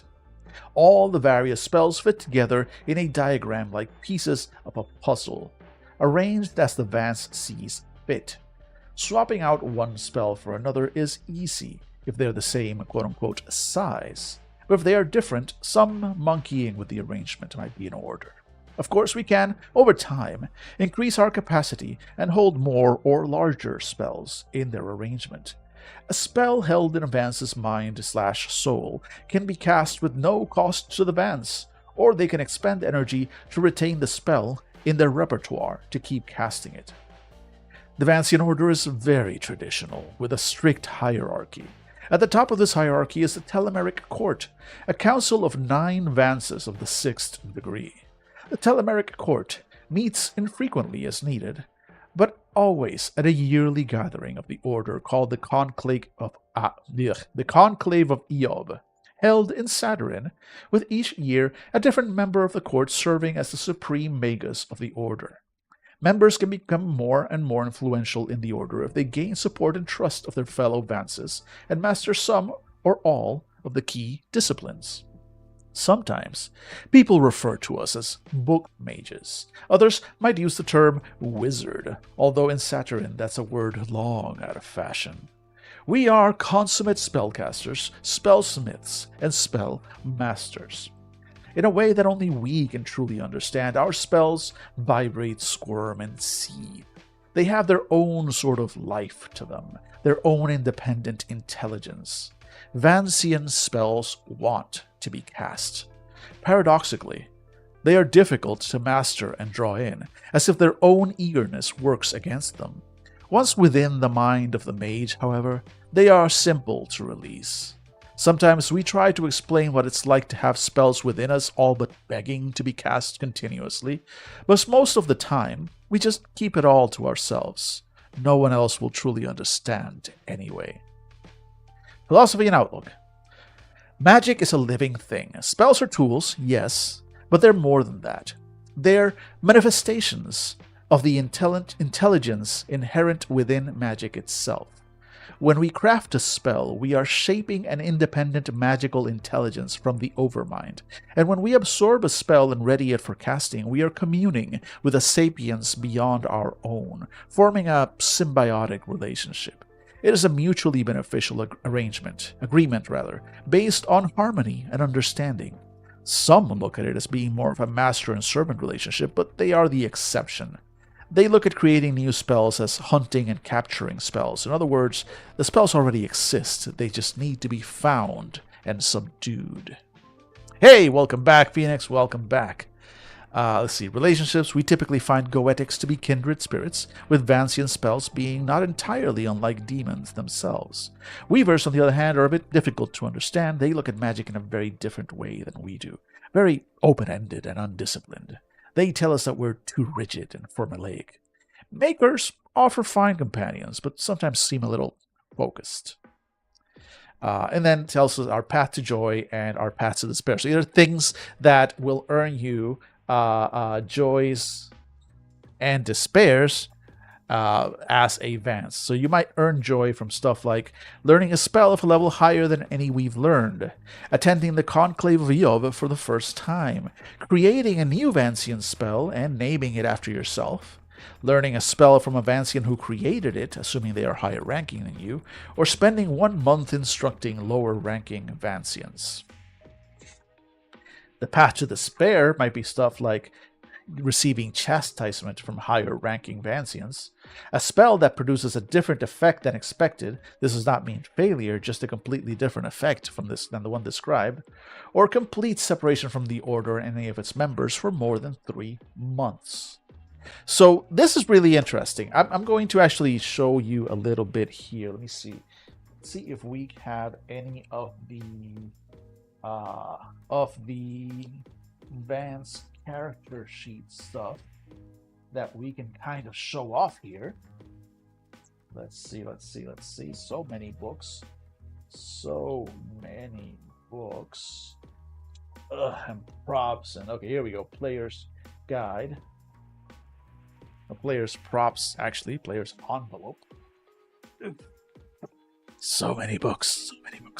Let me see. Do we have a... So this is a Vancian character sheet. Here we go, right here. And we have forte abilities, ephemera, meaningful items, context and such.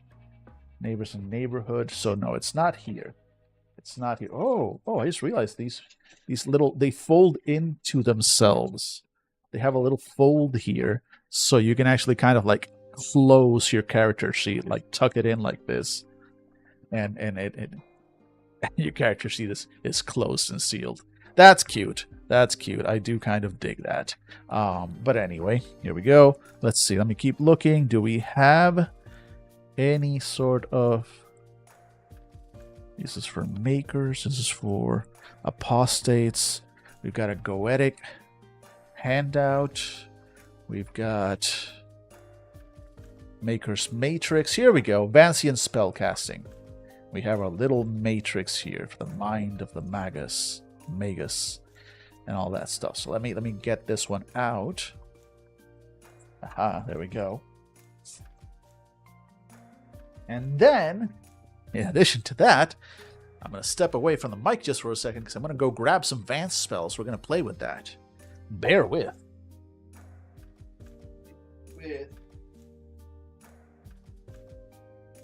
There. There, bear. Werewolf. There, wolf. All right. So, here we go. Look at these. Omega advanced spells. Gamma advanced spells. Beta advanced spells. Alpha advanced spells. So, I immediately start dropping them on the floor. So basically, when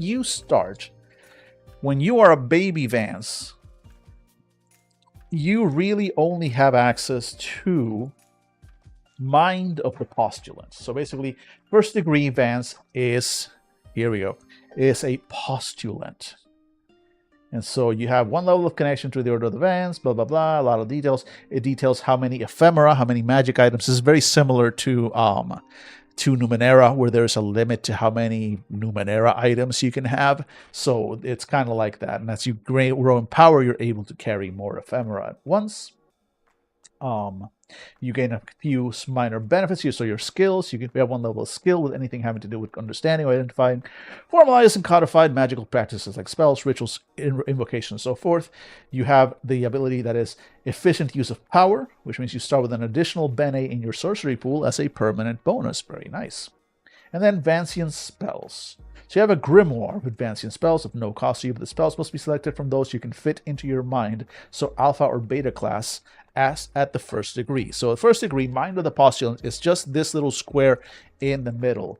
And what you can hold in your mind is only what can fit in there, which means as a first level Vance, you are completely unable to cast an Omega level spell or even a Gamma level spell because it overspills this. Right, so you can only have a single beta Vance spell, or you can have 2 alpha Vance spells stored in your mind as you go. Let's actually take out some of these from these little packages here, so we can kind of see what that's like.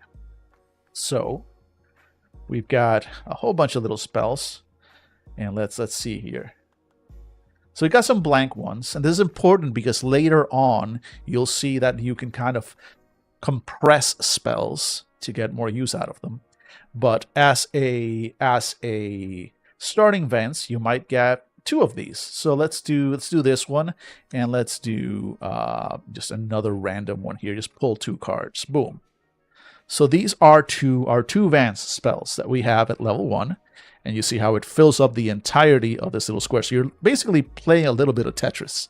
And so we have these 2 spells, either level 1 and level 2 Vancian spells. One is Lastra's Neutral Color. It is a gold magic spell, level 3. And it says, I alter the fundamental nature of the next spell I cast so that it is associated with whatever color I wish, regardless of its effects. Thus, this changes the way the spell interacts with secrets, items, and even Sooth card turns. Very specific power. Very, very, very inside baseball kind of power. And then the Perilous Leap of the Desperate, a green level 2 spell. Magic hurls me immediately up a short distance or laterally a long distance, or both. I must succeed a level 3 challenge to land on my feet and avoid suffering 1 point of damage. So you could have both of these spells here, or you could instead have a single beta Vance spell stored in your mind. Let's kind of draw one single beta Vance spell and see what we get. Let me see here. Open the package. Going here. Let's look at. And here's, by the way, all these spells. Again, I think I've mentioned this before. They're all just in these cards. None of this stuff is in the books anywhere. So, for example, if I want to have, sure, this one here. So see how it takes up the entire Mind of the Postulant power. So that would be Maitland's Transfer of Power, level 4 gold spell. The being I touch gains sorcery bene equal to the level of this spell. I cannot cast this on myself. That's actually pretty cool. So we could spend this level, the spell. Well, actually, no, so it's a level 4 spell. Ooh, okay. So it's technically free. So the way Vancian spells work is, if it's stored in your mind, you can cast it at will. But you have to pay the cost. So if I pay the cost, if I spend some of my energy, by spending sorcery points, the spell is cast but remains in my mind. It can still be cast. But I can always just cast it for free and say, like, I unleash the spell. The spell gets cast, but then is gone from your mind until you rememorize it effectively. Does this sound familiar to kind of D&D wizard spellcasting? It should, because it's basically what it is. It's literally, the name of the class is called, that is what the magic system is called. It's Vancian magic. If you look at D&D, you look at how their spells and magic are, that's the system. The whole classic wizard level of like memorizing spells, and when you cast them, then they go away from your mind, and you have a limited capacity of spells. This is that. Except they added this like sort of Tetris mode to how that works. And then, let's keep going. So then, if you go to second degree Vance, you are a Velator, and you'll notice that there is no mind of the Velator. There's mind of the Postulant, mind of the Magister, mind of the Magus. So at the Velator level, what happens is that the storage space we have for spells does not increase. However, we can reduce the occupying spell of 2 of the spells we know to half their original size. We also automatically learn 1 new Vancian spell that can fit into our mind at no cost.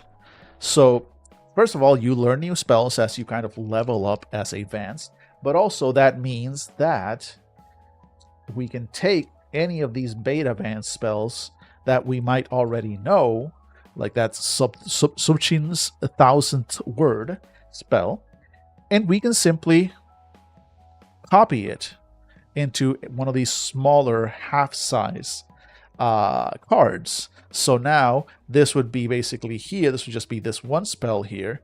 I'm not going to write it out now, but basically now you have a more powerful spell, normally a beta Vance spell, but it now fits in a little alpha spell slot.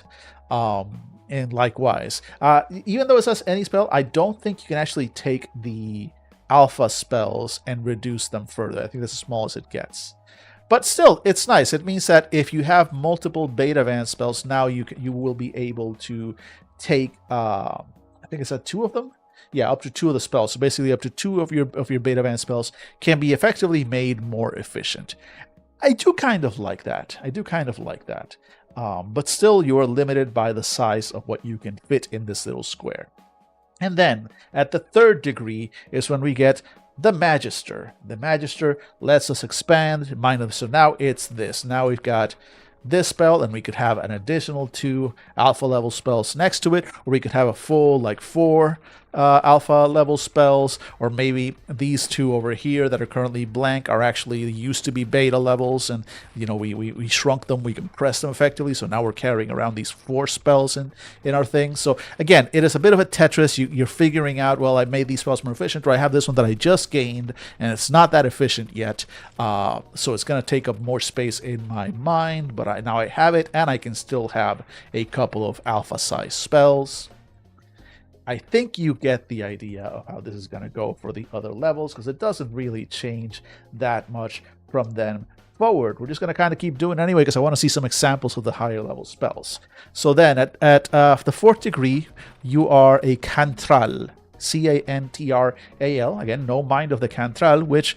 Right, exactly. The storage space we have for spells does not increase. However, we can reduce the occupying space of 2 of the spells we know to half their original size. We can also automatically learn 1 new Vancian spell that can fit into our mind at no cost. So at this point, even at the 3rd degree, already as soon as you get Mind of the Magister, that immediately opens up Gamma Vance spells. The biggest ones that we have so far until we hit the Omegas.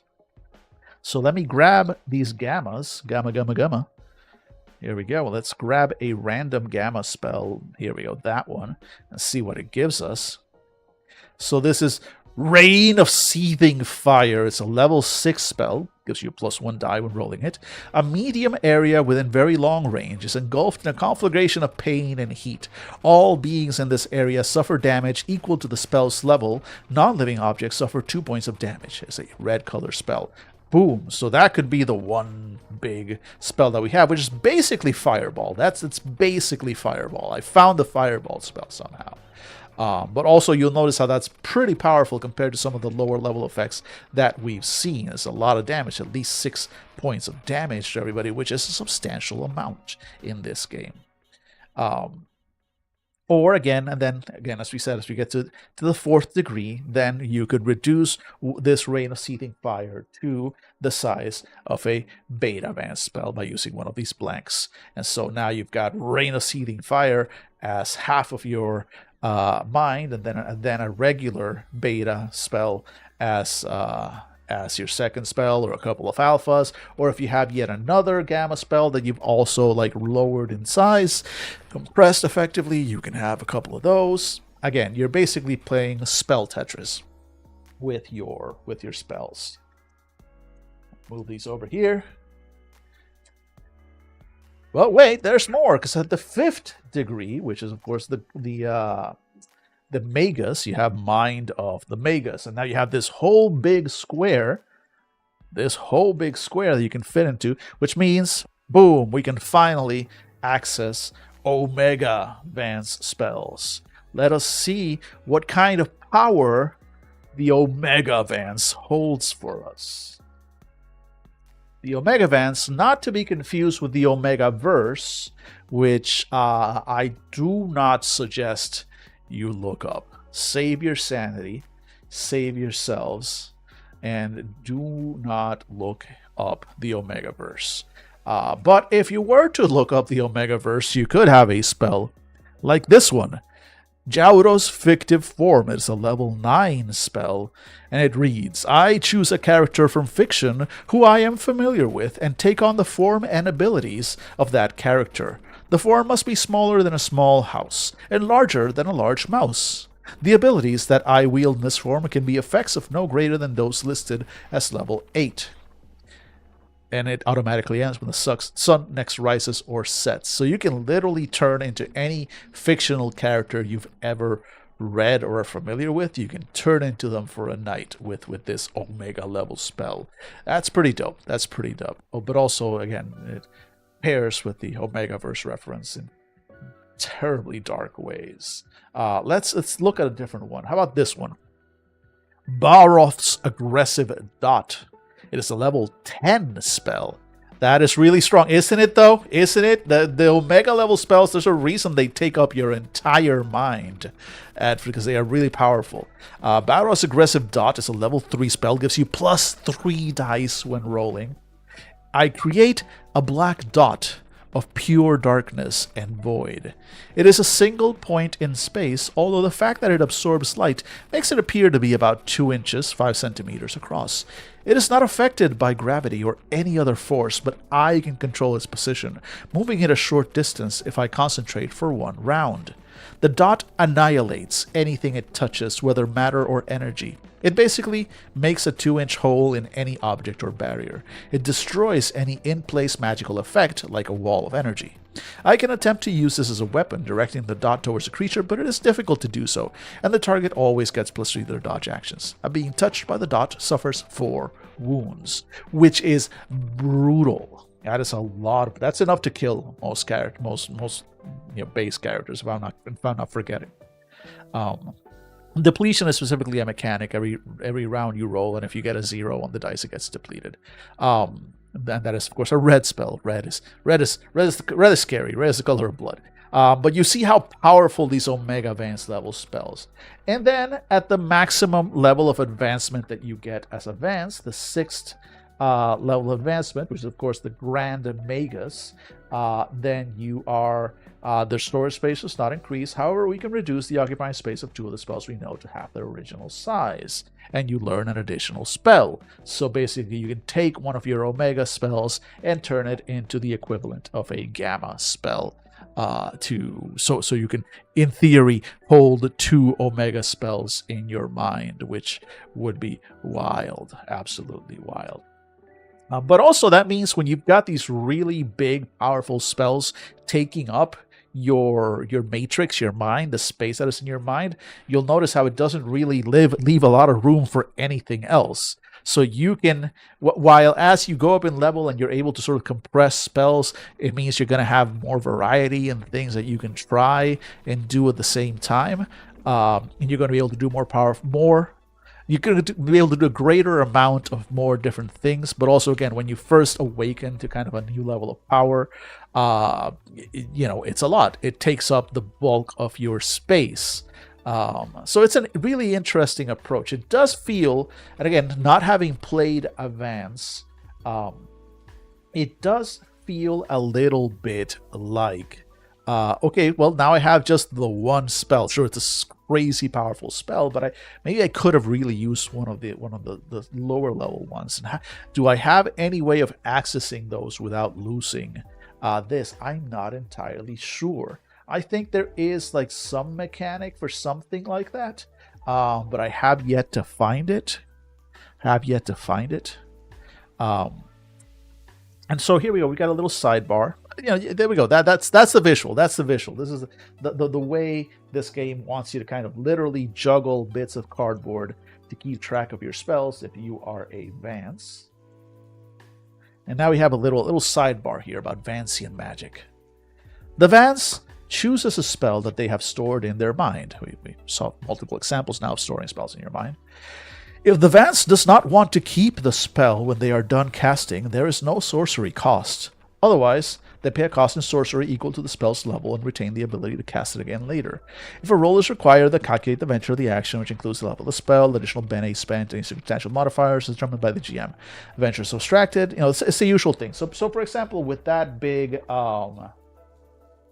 and we saw this yesterday, right? That since the level of the spell is subtracted from the challenge, it becomes part of your venture. So that means that, for example, a gamma spell that is like level 6, like Melitosaur's Volant Defense, I move with grace and speed, making myself very difficult to hit. This adds 3 enhancements and 3 bene to my movement pool, which is very powerful. It's a level 6 spell, which means that if this required a roll, it doesn't. Let me see. Are there any others that might require a roll? Here we go. So Levin's Puzzle and Flaw. Level 6, plus 1 die. An object or creature I touch begins to divide into pieces like those of a jigsaw puzzle. They suffer 6 points of damage as some of those pieces fall away. A slain creature or destroyed object completely disassembles. The spell leaves interesting scars. That's crazy. That's crazy. You literally get turned into like Lego or like a jigsaw puzzle, and then some of your pieces start to fall off, and that's your damage. That's a wild spell. I love it. But also, it's a level 6 spell, which means there's probably going to be a roll for me to actually touch an enemy and cause this to happen to them. Because it's a level 6 spell, that means I automatically start at a venture level of 6 for this spell, which means it's very likely to hit. The more powerful the spell is, the higher its level, the more likely it is the more powerful it is to work, really. Which is cool. All right, so that's Vancian spellcasting in a nutshell. And this is again very handy to have for like a Vance player. Just keep this handy because you have a good physical representation of what you do here. All right, and let's see, how are we doing on time? We're gonna have to go to ads in about 5 minutes. But before we do that, let me see. Let's actually. So I want to kind of just dive into makers on when we get back from ads. So let me see real quick if there's anything specific about these levels that stands out to me as something that we should point out. Yes.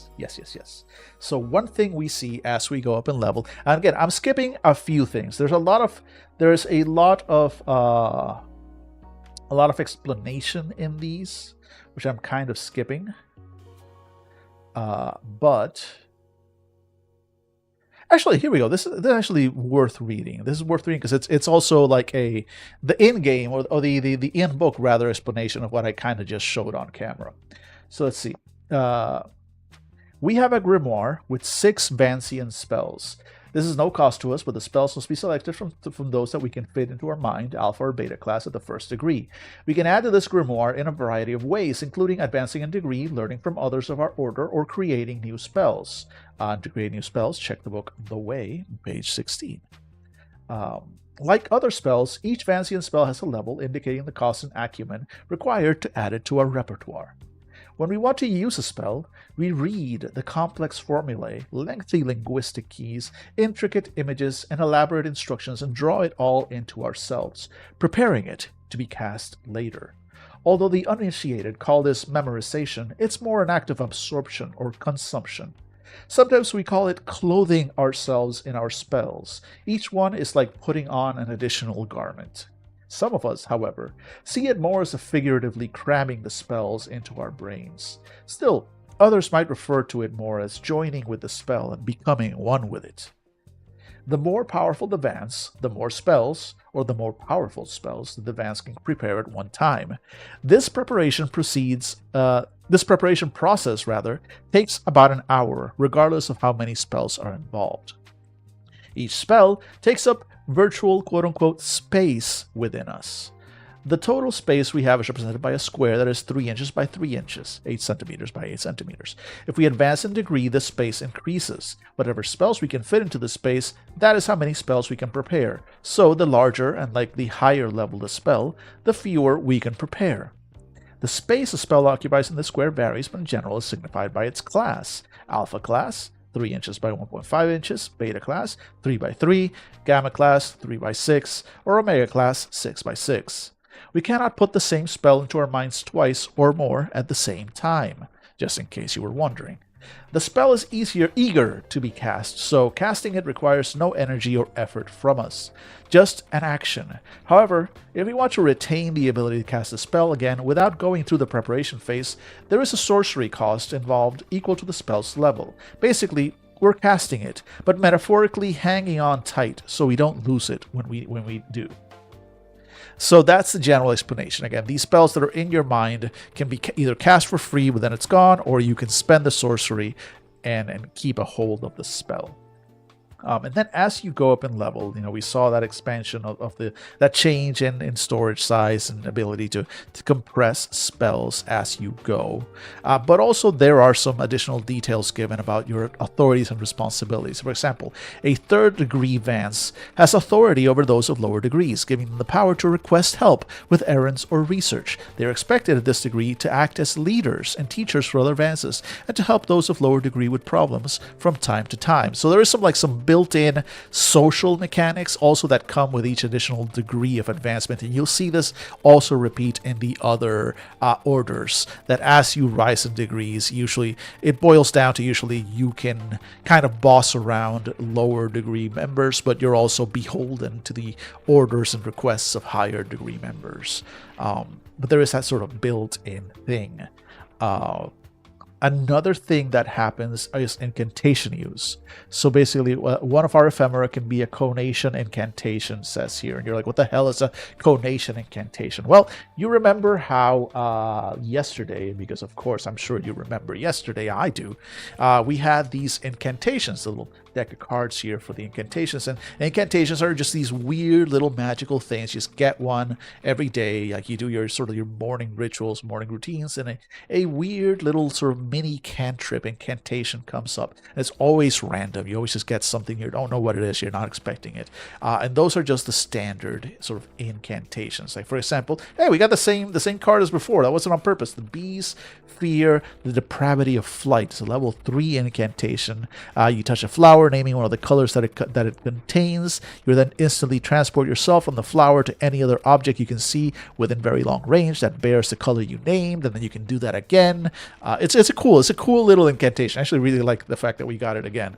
But that's it, and then you cast it and then it's gone. Well, once you go up certain ranks in your various orders, you gain the ability to turn one of those into to do a conation incantation. Conation incantations, besides just being kind of like a little bit of alliteration and rhyming, also means that if I ever got this one before, if I ever got this incantation at any point before, which is why they say to, hey, write them down and keep track of which ones you've gotten in the past, you can now choose that one again. Instead of getting a random one, you can go like, actually, I want this bee's fear, the depravity of flight incantation again today, and you can choose that. You can still get more. You can still get more other random incantations, but you can make one of them at this level be a conation incantation and choose them up, which is again very handy to have, especially if you like 2 levels ago you got this like weird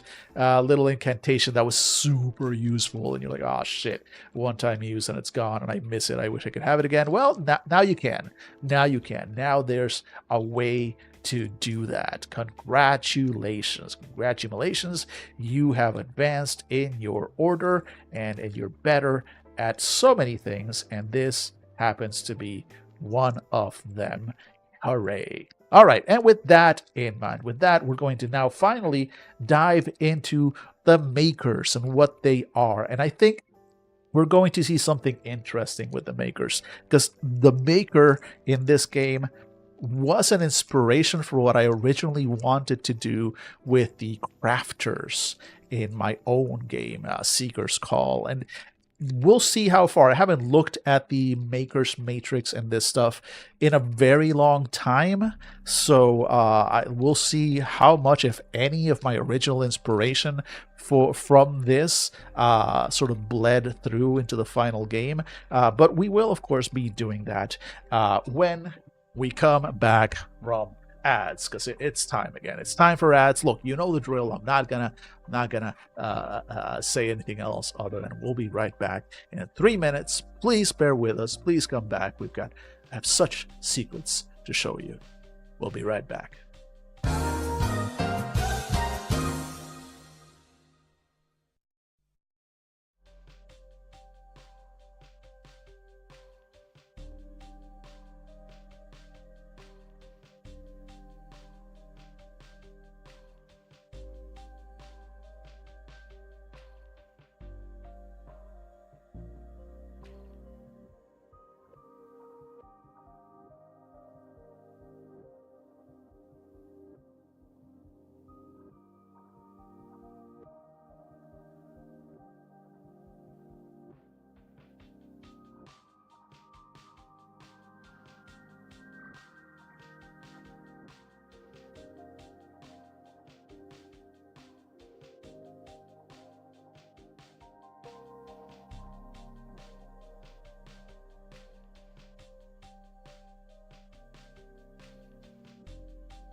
And we're back. We're back from the land of capitalism and back to the show that I can only term as how much money has Dan given Monty Cook throughout the years?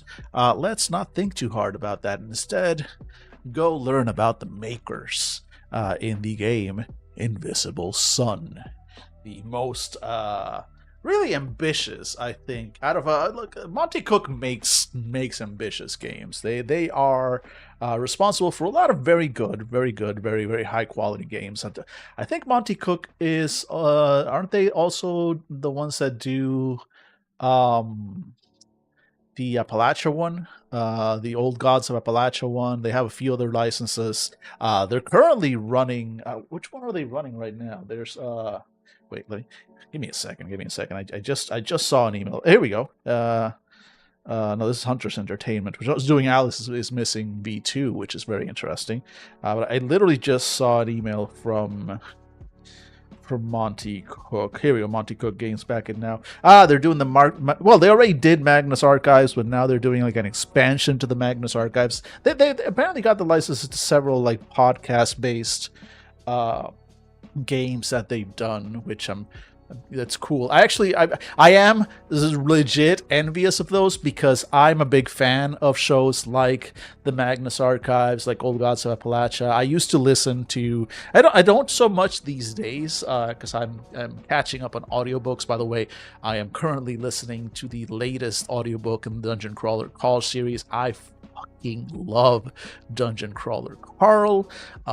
If you are into like sort of the isekai kind of theme and everything, it's a good time. It's a good time. I absolutely love Dungeon Crawler Carl. There are some, it is crude and it is rude. There are some moments in that first book that make me go like, oh no. But then it gets over itself really quickly. It like goes up to the line of being edgelordy and then kind of backs away. It's also hilarious. Anyway, big fan of Dungeon Crawler Carl. The Dungeon Crawler Carl Book 7, Audiobook 7, just came out, and I've been listening to it pretty much nonstop, and it's so good. Cannot recommend it highly enough. Anyway, I used to listen to a lot of those kinds of shows, and I always wanted to do one myself. I don't have like, I'm not a story writer. I'm a storyteller and I'm a game runner, but I've accepted by now, I think, that I'm never going to write the next big American novel. I can't. I don't have it in me to like write long, so I can barely write essays, honestly. That's if I want to blog. I can barely blog. I want to blog, and I still haven't even gotten around to setting up. I'm setting one up though. I'm working on that. I am actually working on a blog. It might still be a week or so away, because I decided, because of course I can't ever be simple. I decided to also migrate my domain uncivilized.games to a new domain registrar.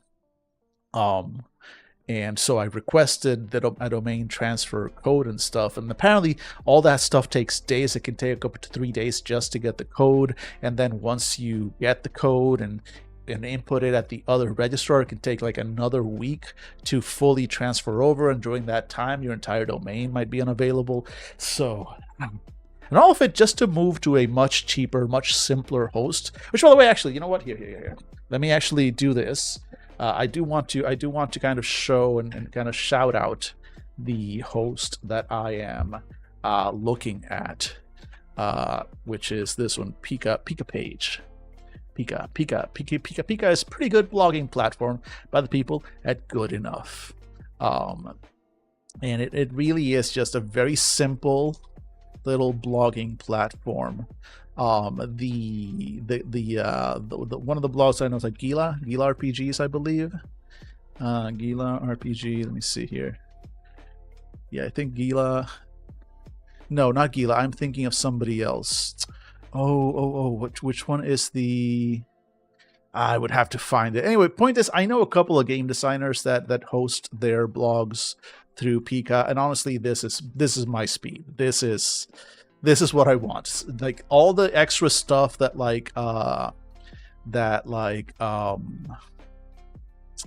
Wix and Squarespace and all that stuff gives you. I mean, what I could do, of course, is simply just do a simple host myself, like spin up something on AWS or hell, just host it here. It's not like I'm going to be doing fucking, web scaling, whatever. I don't need a React framework. I just need something like this, really, to blog out for. So I'm working on that. This is what I'm going to be using. But that said, it's also super cheap, like $60 a year, gets you just, the basics. But I do want, because I do want it to be on my domain, not just what I've got now, which is uncivilized. Wait, which one is the? Oh, I guess I'm not logged in. Let me actually log in real quick, so you can kind of see what I've got. Although I haven't really, I have not really. Yeah, see, this is all I've got. I have not. Here we go. There's no post here yet. It's not done.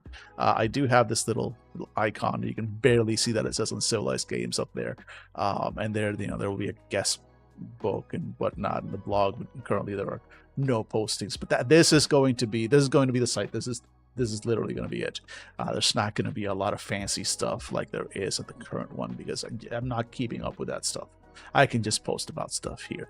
Honestly, who even blogs anymore, right? Actually, this is just me not wanting to do a newsletter, because I hate newsletters, and I realize that is just apparently how things be these days. Everybody needs to have a newsletter. Look, I'm going to try and do a blog, and if the blog works, then you can subscribe to it on RSS. There's your goddamn newsletter. I know it's marketing, and I hate it. That said, of course, it's also easy enough to convert. I can convert the blog posts into newsletter posts, no problem, if I really want to. I don't like newsletters. I don't like subscribing to them. I don't read them. I subscribe to so many of them, and then I'll read a couple, and then every time one comes into my email, it feels like work. It's like, ugh, another newsletter. When I go to a blog page to read, it's because I went there. I want to read what you're going. When it comes to me, it feels like work is being dumped on me.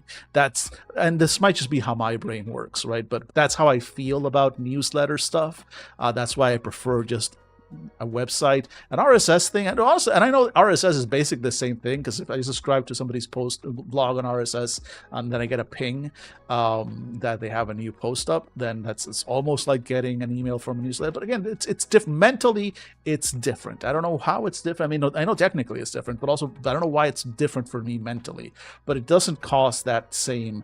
It doesn't give me that same mental load that receiving a newsletter email. It might be just because so many years, so much of my life just being conditioned that emails are basically bad. Either they were for work, or they're spam. There's bullshit that I'm getting on my thing, or they're just like for utilitarian, like, oh, there's the receipt for the thing I bought or whatever. There's the activation email for the service I signed up for, whatever.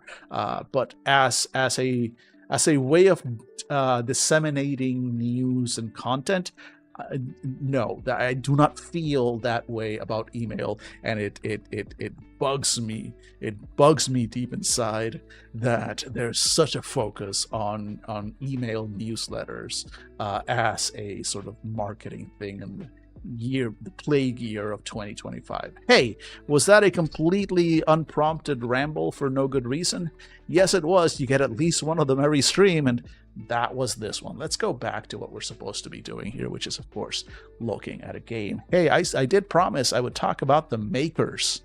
Let's see what the makers are up to, shall we, dear viewers? Yes, we shall. Once again, written for some reason in first person, we have the makers. As our name suggests, makers make. We might know a few spells, but first and foremost we focus our magic through objects that we craft. To put it another way, we turn our magic into objects that we can use. We can take other things, energy sources, spirits, demons, souls, and make them into objects of power as well. Physical objects and materials speak to us and tell us their truths. I aggressively block emails, Phoenix. Yeah, no, same. Like, like if I signed up for your newsletter, I'm not gonna block those. I signed up for your newsletter. Um, but otherwise, like, yeah, no, I also, like, I block early, block often, and again, it's just I get the my reaction. I have a physical almost reaction to, like, when I get a new email, the new email alert. I have been conditioned to just, like, associate that with bad things. Good things do not arrive over email, which is a problem, which is a real problem, because sometimes good things do arrive over email. In fact, for example, you remember last week when I mentioned that the good folks at who published Penumbra City emailed me last week? I did reply back to them. They said and I think what happened is that the person who emailed me, who was super nice, and I hope they emailed me back. They have yet to reply back. It's probably my fault. But they were super nice. But also, they sent me like 4 emails. They sent me an email, and they sent me another email following up. Not really following up. It wasn't like, hey, just checking in or anything. It was like more stuff like, oh, on this, and then another, oh, and this too, and oh, and also this other thing that I saw. We're very excited, very fun, very friendly, all of that. But that sudden barrage of like 4 emails, even though it was weird. Emotionally, I was like thrilled. I was like, oh wow, the publisher of a game that I reviewed like looked at my review video and they liked it. They even like re-skeeted it on Blue Sky, but they didn't include me because they didn't know I was on Blue Sky. And of course, I am bad at marketing, so I didn't have my socials listed on the YouTube video, so they couldn't find me. So they just promote the video on their feed, which is fine. It's good. It's great. But then they found me and they contacted me. Anyway, point is that they sent those emails, and I got them.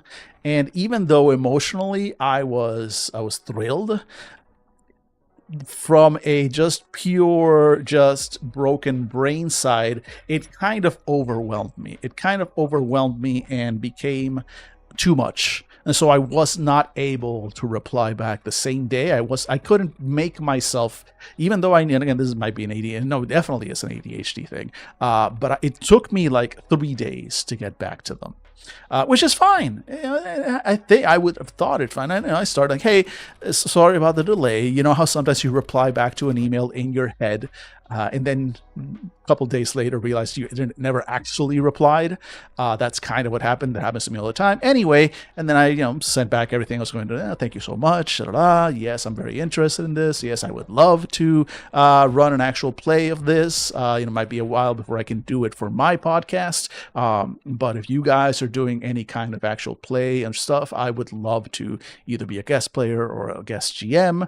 Let me know. And a few other queries and stuff they put in, including potentially they are game publishers, and they saw that I am working on my own game, and they said like, hey, if you've got something to show, let us know. I think our values might be in alignment. And I was like, oh wow, I barely have anything to show yet, but let's sure, let's talk. I would love to. Lots of good stuff in those emails, and I replied back like 3 days later, and I haven't heard back. I have not heard back at all, and it very well may be because they, on their side, I think the fact that they sent like 4 excited emails tells me that they probably have the same issue that I have, so I do not hold it against them at all that they have yet to reply back. I made them wait 3 days. They should make me wait several days. But also the ADHD rejection sensitive dysphoria is a wild thing. So I'm also just quietly stressed about it and checking my every time I get an email alert now, I'm like, is it them? And it hasn't been. That's fine. They still seem like absolutely lovely people, and hopefully they will reply back at some point, because I would love to work with them. I would love to work with them in any capacity, really. So point is, though, again, emails are a problem. Emails are a problem for me at a mental, emotional, spiritual level, and so that is why I am so resistant to the concept of starting up a newsletter. Why would I do that when I can instead just start up a blog and not bother anyone? Have I mentioned how bad at marketing I am? Hey, I'm good at marketing other people, though. Another thing I want to mention, because it brought this to mind, hi, ADHD here, is another podcast, the Unwritten Worlds Symposium, which is a recently started podcast from a couple of classic game designers, including Epidiah Ravachol, who is the creator of Swords Without Master, Dread. If you know Dread, you know Epidiah, you know Epi. I think either he or his co-host was also the one that wrote Worldwide Wrestling, the original RPG. They've made some real bangers, some real classics, and they're hosting a podcast together. It's pretty good. I like it. And during that, they kind of talk about what it takes to market. There are people who actually know it. They've been in the industry for decades at this point. They've kickstarted multiple games. This is what they do. And even they were talking about like a lot of the difficulties that I have just with the concept of marketing and how weird and just icky it feels to try and shill yourself. And how just like I don't want to just be constantly tweeting or posting about like my games and how like, oh, should I, I don't want to just reply to people and like, hey, I saw you like goblins. I made a game about goblins. But at the same time, it's kind of necessary. And also at the same time, like they sort of mentioned, like I've had times when I find out about a Kickstarter or even just an itch.io or whatever release of a game from a friend or an acquaintance, somebody that I know and that I know I love their stuff, and I don't find out about whatever they were writing and promoting until after the Kickstarter is over or whatever like big promo that they were trying to do is done, and I feel bad about it. And I'm like, oh man, if I'd known about it during when it was running, maybe I would have backed it. I would have loved that or whatever. And so it happens a lot that I will just miss stuff, even from the people that I'm actually actively keeping an eye out for new stuff from them. I will still miss stuff because sometimes you might post about things 5 times in a single day because you have to, because some people only check their socials in the morning, some people only check it at night, some people only check it during the middle of the day, and especially with current social feeds, which are a little bit more less algorithmic, more just time of posting, it's a lot easier to miss, right? To not see those emails. It's like, man, I really want to talk to these people. No, they are. Like, and Phoenix, I did think, by the way, if they do reply back, the publishers, and I see an opportunity to shill your game as well, I might, because hey, if you're looking for an interesting property, I know one, right? So I'll absolutely no promises, because I have no pull here, but hey, I was contacted by a publisher. Don't pull the ladder up behind yourself, right?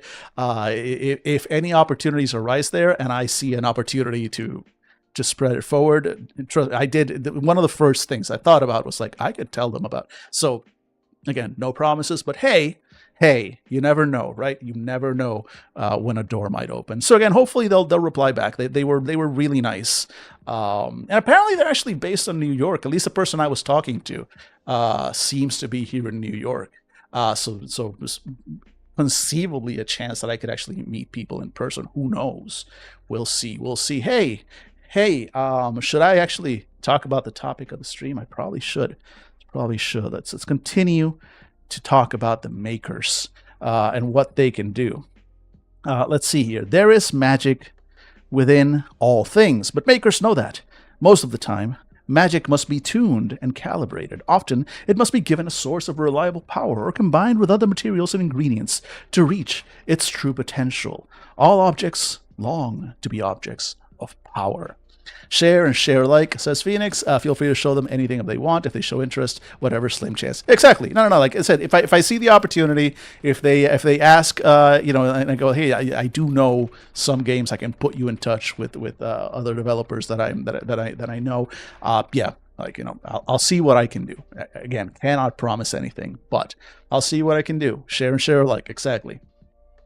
Anyway. Here we go. So makers get to design their own creations and determine their exact capabilities, although sometimes one's own creation can contain a surprise or two. This involves a process called the maker's matrix. Creating objects requires a good deal of time, as well as often rare and expensive materials. Every object has a base material, at least one ingredient, and a power source. Items might also require catalysts or stabilizers, depending on what happens in the crafting process. Even partial failure in creation can lead to items with varying side effects, and a catastrophic failure might create a mishap, which can be very dangerous. More than one maker has lost their life to the process. I love this little quote from a maker here. I found God, and I made him into a gun. We are often more physical than other Visle, using the tools and weapons that we craft to overcome challenges. As the saying goes, spot a Visle with their head out of a book and you're probably looking at a maker. However, makers can still learn spells and charms like any of our fellows to supplement our abilities. The Order of Makers is a loose-knit collection of individuals. We meet only rarely, and usually only to showcase our latest creations or trade the occasional crafting secret. There is no governing body that oversees the entire order. Of course, that, and the other facts I tell you, might be a lie. And this part here is kind of cute about makers. They're all like, it's very straightforward. We make items, we make objects, and we're just, we're kind of this loose confederation of individual scientists, crafters, and inventors. But also, that is a complete and absolute lie. We makers enjoy spreading this information about our order. Non-makers will never fully understand us because we won't let them. We intentionally spread false facts about our hierarchy, our methods and means, and the various ways our order is run. It is the best way to keep our secrets to ourselves. In fact, as one advances in degree in our order, various truths will be learned and falsehoods revealed. Our own journeyman degree members likely believe many lies about us. Our first degree members know more, but not as much as a second degree member, and so on. One must reach the upper degrees of the order to have some of the lies, perhaps lies one has been operating under for years, revealed. That is our way. In fact, once you get involved, you'll likely find it highly entertaining. So literally, they lie. Why? Because it's fun. Because fuck you. That's why you're not a maker. You don't get to find out. You don't know. We're just straight up bald faced gonna just lie about what we do, how we do it, etc. Because why not? Why not? Why did they set them up this way? No reason. No reason. No. I mean, I'm sure there might be an explanation. I'm sure at the highest levels, once the secrets are revealed, they're like, oh, that's why this is. But you don't know. You're not a maker. Philosophy and outlook. We makers are problem solvers and planners. A challenge arises or a difficulty makes itself known, and we create a solution. We would rather create something ourselves than gain it some other way, because we cannot truly and completely understand a thing that we didn't make. And then relationships, they get along with almost everyone, although we aren't especially close to any of the other orders. Many resent us for our secrecy or distrust us because they are aware that at least some of what they know about us isn't true. Path to joy for a maker. Create an original, magically imbued object of power for the first time. Create an object of power more potent than any we have ever crafted before. Instruct another maker in crafting techniques for a month, or study under another maker in a crafting technique for a month. Path to despair for a maker. Mishap in the creation of an item. Rejection by a maker of a higher rank. The destruction or theft, not depletion, of an item we have crafted. It's worth noting that characters can handle up to 3 objects of power at one time. The limit is similar to the ephemeral limit. The power of more objects is just too much to handle. Those who have learned the magical management secret gain the ability to handle 2 additional objects of power for a total of 5. So there are limits on how many magic items you can have. So the Maker's Matrix. Let's look at the Maker's Matrix real quick. It's here kind of small in the book, but I believe in the player handouts here. Let me get these all out of the way over on the other side and find the player's handouts and get a full-size Maker's Matrix, because the Maker's Matrix is a flowchart. And who doesn't love a good flowchart? I know I certainly do. I am a flowchart fanatic. I love me a good flowchart. So let's see here. We have a Goetic handout. We have Goetic Magic. We have, here we go. There's the Maker's Matrix. Let's get that over here. Aha, the Maker's Matrix. So you can see how it's kind of like a little spreading algorithm, pyramidal, if you will, going down at the start with x equaling 1. You start with your material. The level of material must be equal to the desired item level. If you're making a 3rd level item, you need level 3 materials. If you're making a 7th level item, you need level 7 materials. And then you attempt a challenge. The challenge level, and the challenge equal to level X. So if X again is your is the first one, and again it starts at 1, right? So it's a very easy challenge to start with.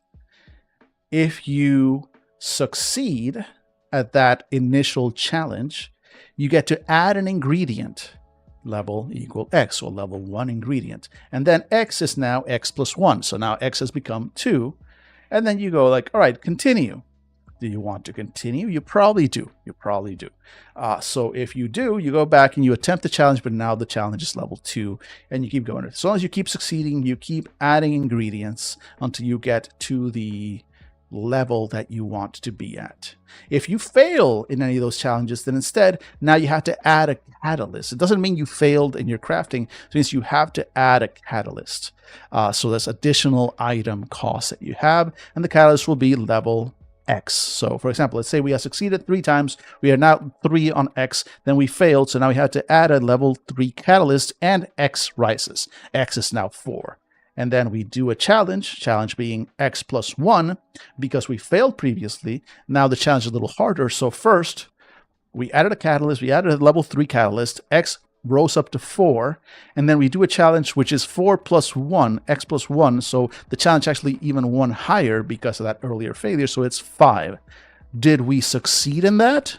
Yes. Then you add a minor side effect, and then you kind of flow back into the success side, where you get to then add an ingredient at the level of X, and then decide whether to continue and keep doing the challenges. Should you fail the challenge after adding a catalyst, then you have to add a stabilizer. And a stabilizer, and by the way, V0? Not sure what we're not sure. I'm missing something here. I'm missing something. VO. Oh, there we okay. So your keyboard ate something. By the way, when you need testing with your game, count me in. Thank you. No, I will. It's still nowhere near ready. I haven't worked on it in weeks. I need to get back to working on it. You know the state it's in. Like the bulk of the callings still need work and fleshing out. There's still so much to do in that game. But yes, no, definitely. Once I've got something I can actually playtest, I'm probably going to right here, like y'all on the stream are probably the right people to go like, hey, do you want to playtest this game with me? So you don't worry. You will be told. You will be told once there's something to test. Hey, sweetie. Hi, Katie. I see you over there. I know. It is. What did you just drop? What did you just drop something? Hi, kitty. Hi. Is it feeding time? It is technically feeding time for you, but when I took a break earlier, you were asleep so hard. Can you wait an extra half hour for the next break? I think you can. I love you. Oh my God. Papa, feed me. Oh my God. Anyway, let's continue talking about the Maker's Matrix here. So you add a stabilizer, and then you do yet another challenge. The X level rises, the challenge level is harder. If you succeed in that challenge after adding a stabilizer, then you add a major side effect, and then you're back on the success track. However, if you fail at that one, you get a mishap. A mishap is a bad thing. That's a proper failure. So in order to fail at crafting, you have to fail multiple times. You have to fail at the initial challenge, then you add a catalyst, and you have to fail at that, then you add a stabilizer, and then you fail at that, that's when a mishap happens. That is literally, it blows up in your face, bad shit happens. And then it ends. That's the end of that. But let's say you did this, maybe you got a minor side effect, maybe you got a major side effect, you're back on the success, and at some point you go, okay, cool. Do you want to continue? And you finally go like, no, I've achieved the level of what I wanted. So no. Then you ask, does X equal the desired item level? So hopefully, let's say you were trying to craft a level 7 item. Hopefully, after all of this, your X is at level 7. If it is, then you add a power source, again, more material costs. So you've added ingredients, you potentially added catalysts, you potentially added stabilizers, but definitely ingredients until you are at the level that you want. And then you add a power source at the level that you want. And then, assuming that works well, then you attempt one last challenge at level X plus 1. And if that succeeds, then your item is crafted. If that final challenge fails, all the way over here to mishap and it blows up in your face. But if X is your desired item level and you're done, you can't continue, you're out of items, you're out of materials, you just didn't get to finish it. You ran out of everything, but you had to stop. If X is not equal to the desired item level, and by the way, when it says equal to desired item level, I suspect it is possible to overshoot this because it doesn't say equal or higher, just equal. And I think it is possible because at multiple times X gets added to. So, for example, if you're trying to do a level 3 item and you failed one, and now level went up, X went to 2, you failed that, X went to 3, and then you succeed and you go back. Actually, no, that would have left you at 3. So let's say you're making a level 2 item, a very simple level 2 item, and you're just sucking at it. All of a sudden, you're at level 3. Now it's got a minor side effect and a major side effect, and X is higher than the desired item level. So at that point, you created an item, but it's going to have a random effect of level X. So you still get something, but it'll have whatever minor or major side effects it came with, and it'll be just random. It's like, it didn't make what I wanted to make. Instead, I got this other thing. And that's it. That's the Maker's Matrix in this game. It does make me feel a little better about my own game and the complexity of the crafting in it. I mean, this is very detailed. Like, I get this. I get what's happening here, like with the crafting level. But also, it's its own minigame, almost more than the advanced stuff. Because advanced stuff is just like, well, you're keeping track of a couple of things. But here, this does fall into that trap that I've mentioned before with crafters and just a lot of like character classes that have their own detailed process and mechanic for the cool thing that they do, which is once this whole procedure starts, it is 100% just spotlight on the maker, and it's just a bunch of rolls, right? You can still role play through it, right? You can say what what you're doing. You can describe how your character is adding these ingredients and mixing in these catalysts and adding stabilizers and whatnot. You can describe it and you can have fun with that, but it's still just your character. The other people at the table might, if it goes on too long, they might get a little bit like, I do not like it, and we are not about me, basically kind of vibe. It shouldn't, a good game master should hopefully be able to keep the attention of the other players during a process like this, if you're very descriptive and you're very active in what's happening here. But that is few and far between. I suspect a lot of just the way this gets run will be purely mechanical, which, fine, whatever, but it's going to be less fun. Also, it is one of those things where like these things take time, right? The Maker's Matrix shows you the steps, doesn't really talk about time required, but it does kind of like generally talk about it, but it doesn't really give you like hear any guidelines that I've seen on exactly how much time this needs to take. But point is, you're not doing it in the middle of combat. You're not using the Maker's Matrix in the middle of combat, right? It is something that you are spending time in your workshop working with. So again, this is a downtime activity.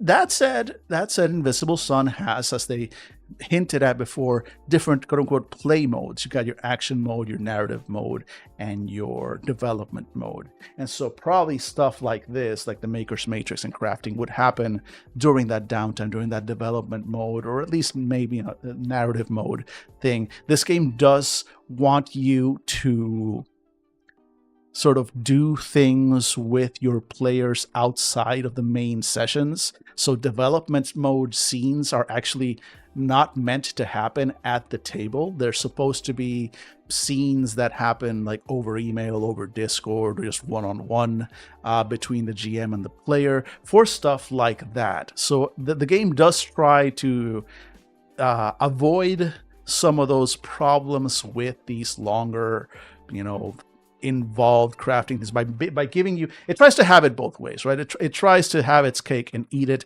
by giving you, the crafter, this intricate, detailed crafting system that you need to engage with, and you need to make sure you have all these items. You've been gathering catalysts and stabilizers and ingredients and power sources and whatnot. You've done all this, and then you go through this entire process and you're doing your rolls, etc., etc.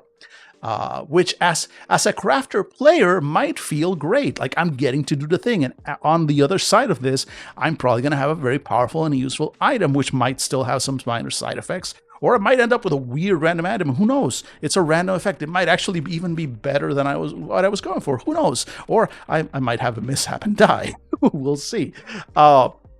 But again, it's like, okay, well, this is now the Maker show. This is just like everything that's happening here is just about the Maker. And this is great, but if my character has nothing to do, and this whole thing is going to take like an hour, so, so the game tries to have it both ways by giving the crafter this whole detail thing, but then telling you, but also don't do it. Like there are separate play modes that happen like separately to do this sort of thing. Is that a great approach? I don't know. It's an approach. It's try. I see what it's trying to do. But also that means that stuff like this for one-shots and stuff is another reason why this will never get played for Fandible, because there's no way I can ever convince the rest of Fandible to buy into these characters the way that you kind of need to properly play it, but also because a lot of this stuff will just never come into play in a one-shot, right? Which is a shame, because this is a character that could shine over time. And then let's check out the degrees real quick. So the first degree is the first degree maker is called the Shaper. You have one level of connection with the Order of Makers. You have ephemera use, so you can safely possess up to 4 ephemera at once. You can learn one general spell that you have enough sorcery to cast. You have a special skill, one level of skill with anything having to do with understanding, assessing, or identifying materials. You have one level in one type of crafting, such as woodworking, metalworking, and so on. And then you have crafting magic, the ability to create objects of power and ephemera, any item imbued with magical energies. We can use the Maker's Matrix, which we just spent time going through, to create items if we have the proper materials and ingredients up to level 4. So your degree of advancement as a maker limits the maximum level of items that you can make. And at the first, so when you first start, it is a maximum of level 4. You can also create kindled items. We make kindled items if we have the proper materials and at least 2 levels in a skill that is appropriate to the item. Leatherworking for leather items, sewing for cloth items, and so on. The materials usually cost half of the cost of the given item. It takes 2 to 5 days to make the item, depending on the item. We do not use the Maker's Matrix when making kindled items. Okay, we've seen mentions of kindled items multiple times with this sort of hint that they're kind of inferior. Let's see what they're actually about. We keep being told that they are on page 183. We see multiple references in them with no explanation of what they are. So let's go ahead and check real quick what the hell a kindled item is. Page 183. Here we go. Kindled items. So they start at the very bottom of 183, but looks like they're mostly page 184. Kindled items are goods marked with an asterisk, are referred to as kindled, which was originally a maker term for an item that has been made to be quote-unquote more like itself than itself. Kindled items typically do exactly what you think they will do, but they do it better. A kindled lockpick picks locks better than a lockpick. A kindled shirt is more appealing than a shirt. The vast majority of the time, this is because they are made from extraordinary materials. A few kindled items go beyond this concept, such as the eye stalk the hat. It grants even greater perception, which is beyond what you might expect a hat to do. In any event, two traits distinguish kindled items. One, they add Bene and Vex to stat pools and sometimes provide armor, rather than conveying other less conventional abilities. And two, they are relatively low-powered and are produced in sufficient quantities that they can be purchased with more conventional currencies than the difficult-to-obtain mage coins, which are required to purchase ephemera and objects of power. So basically, kindled items are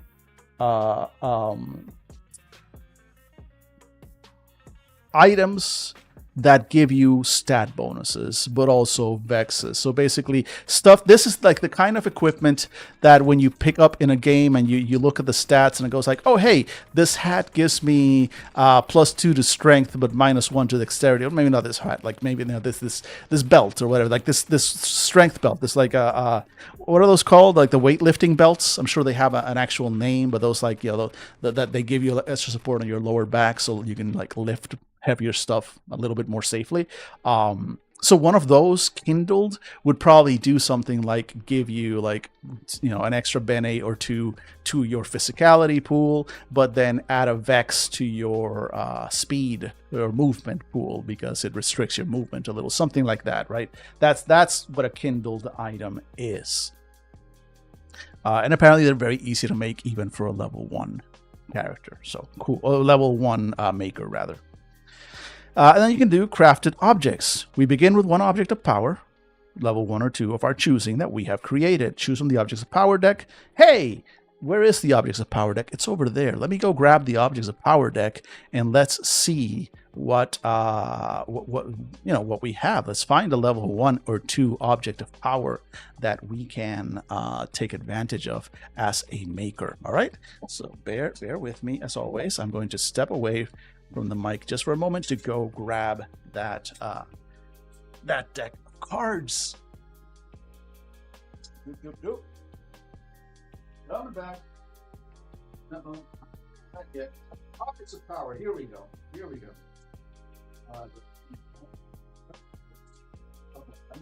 That's not having open objects of power. I guess we don't. Wow, so many objects of power decks. So many objects, so many powers. Coming back. Look at that. Holy shit. Bear with. Reconnecting. Blazing headphones back on. Back in position. Okay, so check this out. We got 4 decks of objects of power and a couple of decks of ephemera objects, which I've already opened at some point. So ephemera objects are sort of one-time use things that you know, you get them and they go away. So for example, an ephemera. Oh wait, we've got 2 different colors. Oh, we got some extra spells, and we've got some objects of power. We got just okay. Wait a minute. Okay, so I'm not gonna open these other decks yet because we do have some objects of power already here. Cool. Got objects of power, and we got some spells. Wow, that's a mix. I don't know why that's happening. So ephemera objects, for example, are stuff like this. You've got a level 4 Amative Pearl. It is a form of an opaline oil. By spreading this over the skin of you and someone you are sleeping with, in love with, or otherwise passionate about, you create a connection that stretches through space and time. The two of you have a lasting telepathic connection, up to a mile, that ends the next time the two of you are intimate in some fashion. So after sex oil that keeps you mentally connected to them until the next time you bang. Cool. Or an Asemic Pen. It's a level 6 item. It is a white pen. You write with this pen, scribing what appears to be about 17 words, although they are in fact nonsense. The viewer reads in the words you've made whatever you wish them to read, although the details are known to them, not to you. They read what they believe they should. Tell someone it's a note from their lover, and they will see words to that effect, perhaps referring to a secret in joke only the two of them share. For as long as the effect lasts, you can show what you've written to different people and compel them to see different things. So it's basically like psychic writing, like Doctor Who's psychic paper, but it's psychic writing. But again, these are ephemera objects. You use them and then they're gone. Objects of power. God damn it, Dan. I fell down. There we go. Objects of power are. Can I put you in here? Yes, I can, kind of. Oh my god! I need to get like actual better. Yeah, Doctor Who psychic paper. Exactly. So we're both in the same thing. Oh my god! There, stay. I need to get like proper card holders or something. So we've got objects of power. We've got a whole bunch of them here. So objects of power are more permanent. So let's draw one here. This is the inert stone. It is a level 9 object of power. It looks like a smooth gray stone. If this stone is brought into an area affected by ongoing magic or touches a magically created but temporary object, the magic ends. It just turns magic off when it touches it. If the stone is within an area to be affected by magic, the magic fails. This power is absolute. No roll is required, but only affects magic of level 9 or lower that fits the specific properties described. That's still crazy powerful. But also, it's way too powerful. We need a level 1 or 2 item. Do we have any level 1 or 2 items? 7, 6, level 4, level 5, level 7, level 6, level 4, level 7, level 5, level 12. Oh, that's an artifact. Wait, let's check out that. We got some artifacts here. Redacting pen, ribbon speaker. All of these are pretty powerful. This is a level 11 artifact, the uncreated box, the Veil of Joy, level 4. Okay, I guess I am going to have to crack open one of these decks to find a lower level object of power, but I want to see this artifact, this level 12, the Pale Grail. Pale white chalice of crude construction. This extraordinarily potent artifact gives one the power to grant life to a dead being simply by drinking wine from it. Neither the dead being nor its remains need to be present or even in existence. A dead being named by the drinker simply appears before them, body fully restored to health. After one use, the drinker suffers 5 wounds and 5 anguish, and, if they survive, falls into a week-long coma. After they awaken, they suffer 3 scourges in all pools for another week. The Grail mysteriously disappears, hiding itself away in some remote, dangerous place, waiting for a particularly determined quester to find it again. So basically, it lets you bring back to life somebody, no matter what, even if their entire body was absolutely destroyed. Anybody that you know is dead, you can bring them back, but you might die. You take a lot of damage and you're kind of fucked for at least a week after if you manage to survive. That's still pretty cool. Very powerful. All right, let's see. Do we have level 6? Kindled items, maybe. Oh, here we go.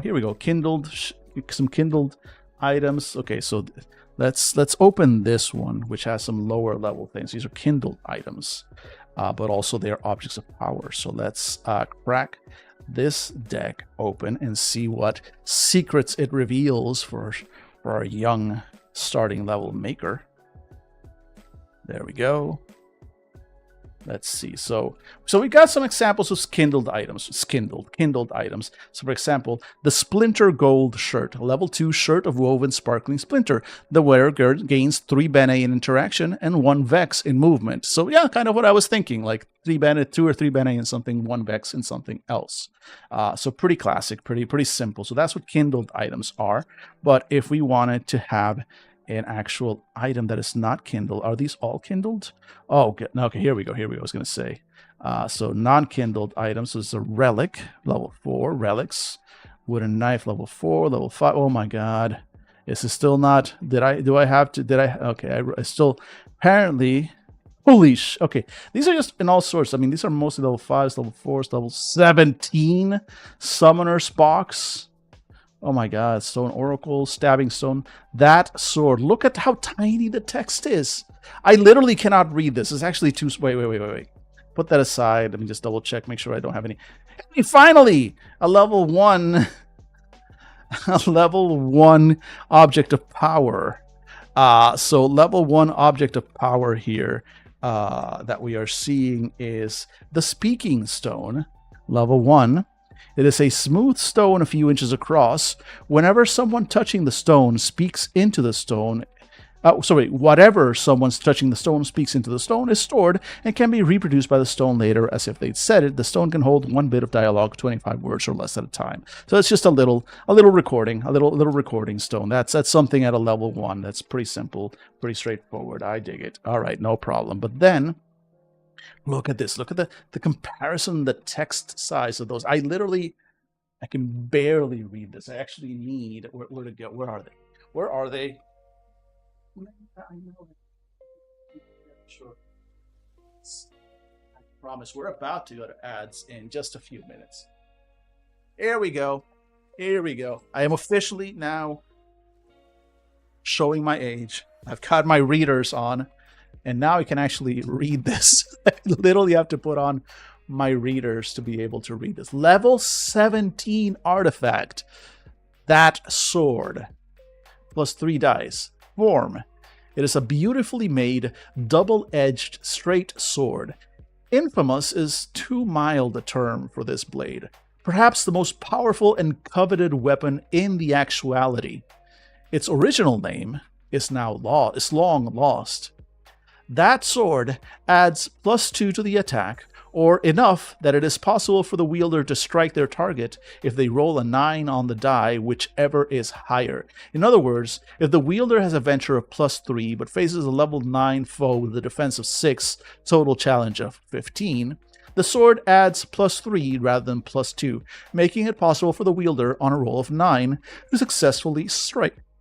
It is this feature alone that bid the poet Hirthas to call it, quote-unquote, the blade that finally makes God fear the feeblest child.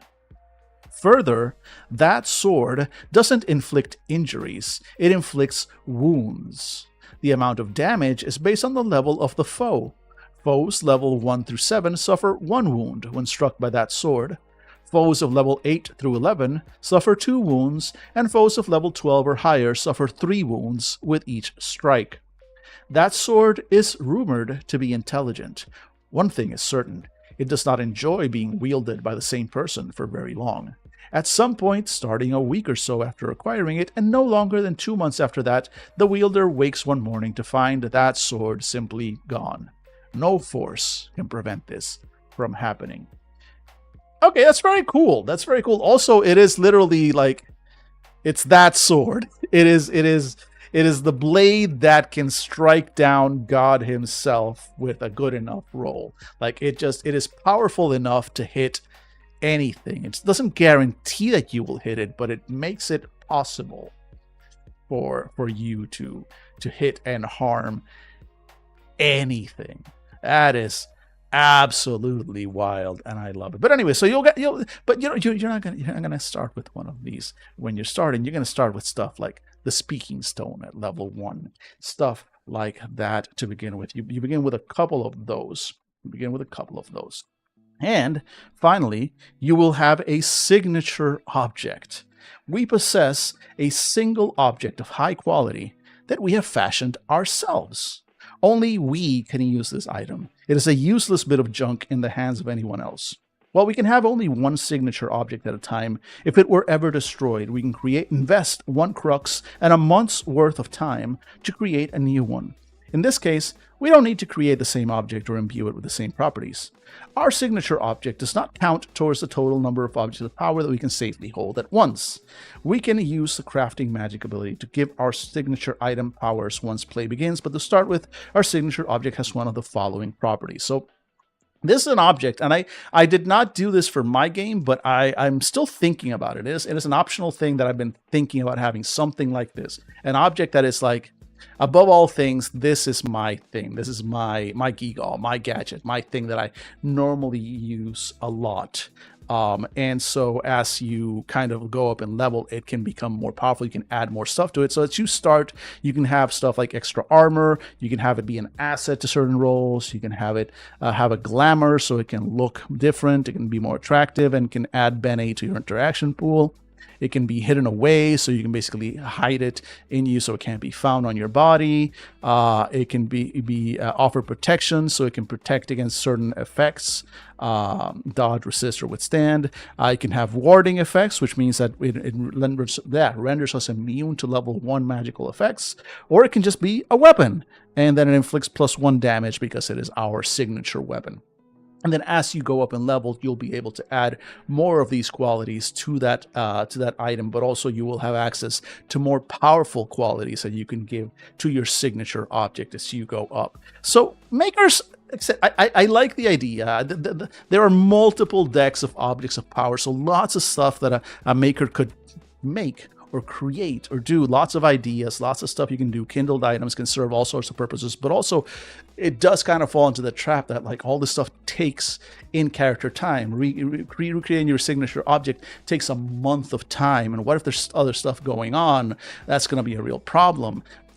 Can be part of the story, right? But it still feels like annoying. Like, I should be able to maybe recreate this a little faster. That's just me. That's just me. I do have a natural resistance, I guess, to stuff that's just like, oh yeah, no, my character's gonna have to work on this for like months before they see any kind of result. Like, but I'm like 99% of adventures and games and playing is like everything that happens in one single night, kind of like that's what we did during this adventure, right?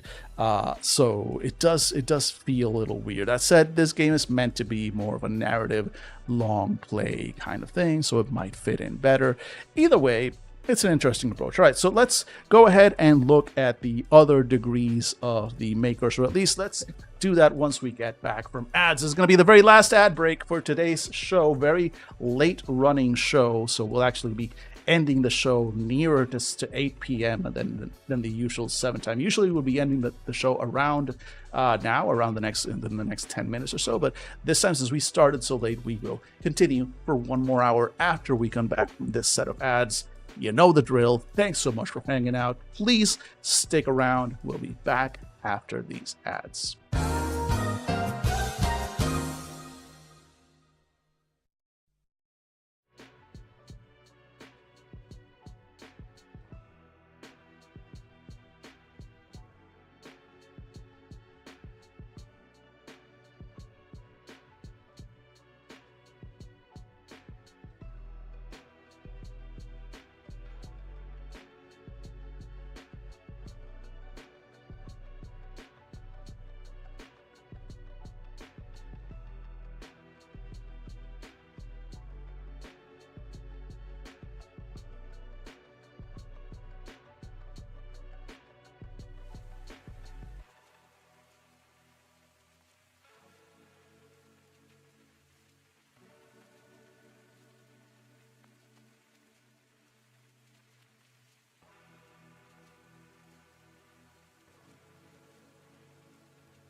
Welcome back from the capitalist zone. We are back. No, capitalism holds no further power over us. It has no power here, is what I'd love to say, but alas, it does in fact hold a substantial amount of power.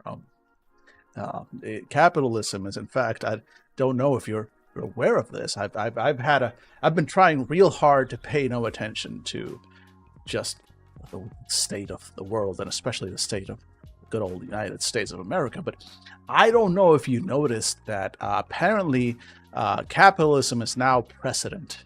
Just anyway, let's talk about makers instead. Shall we? What happens, dear viewer, dear listener, dear watcher, dear person who has made the choice to kind of hang out with me here during the stream? What happens when a maker reaches the 2nd degree? Well, you can now create magic items of up to level 6 for using the Maker's Matrix. Before, you were limited to level 4. Now you can create Maker's Matrix items up to level 6. And hey, we're addressing a little bit of what I said about, like, hey, you know how things take too much time? You gain the ability called Hasty Assembly when using the Maker's Matrix to make ephemera.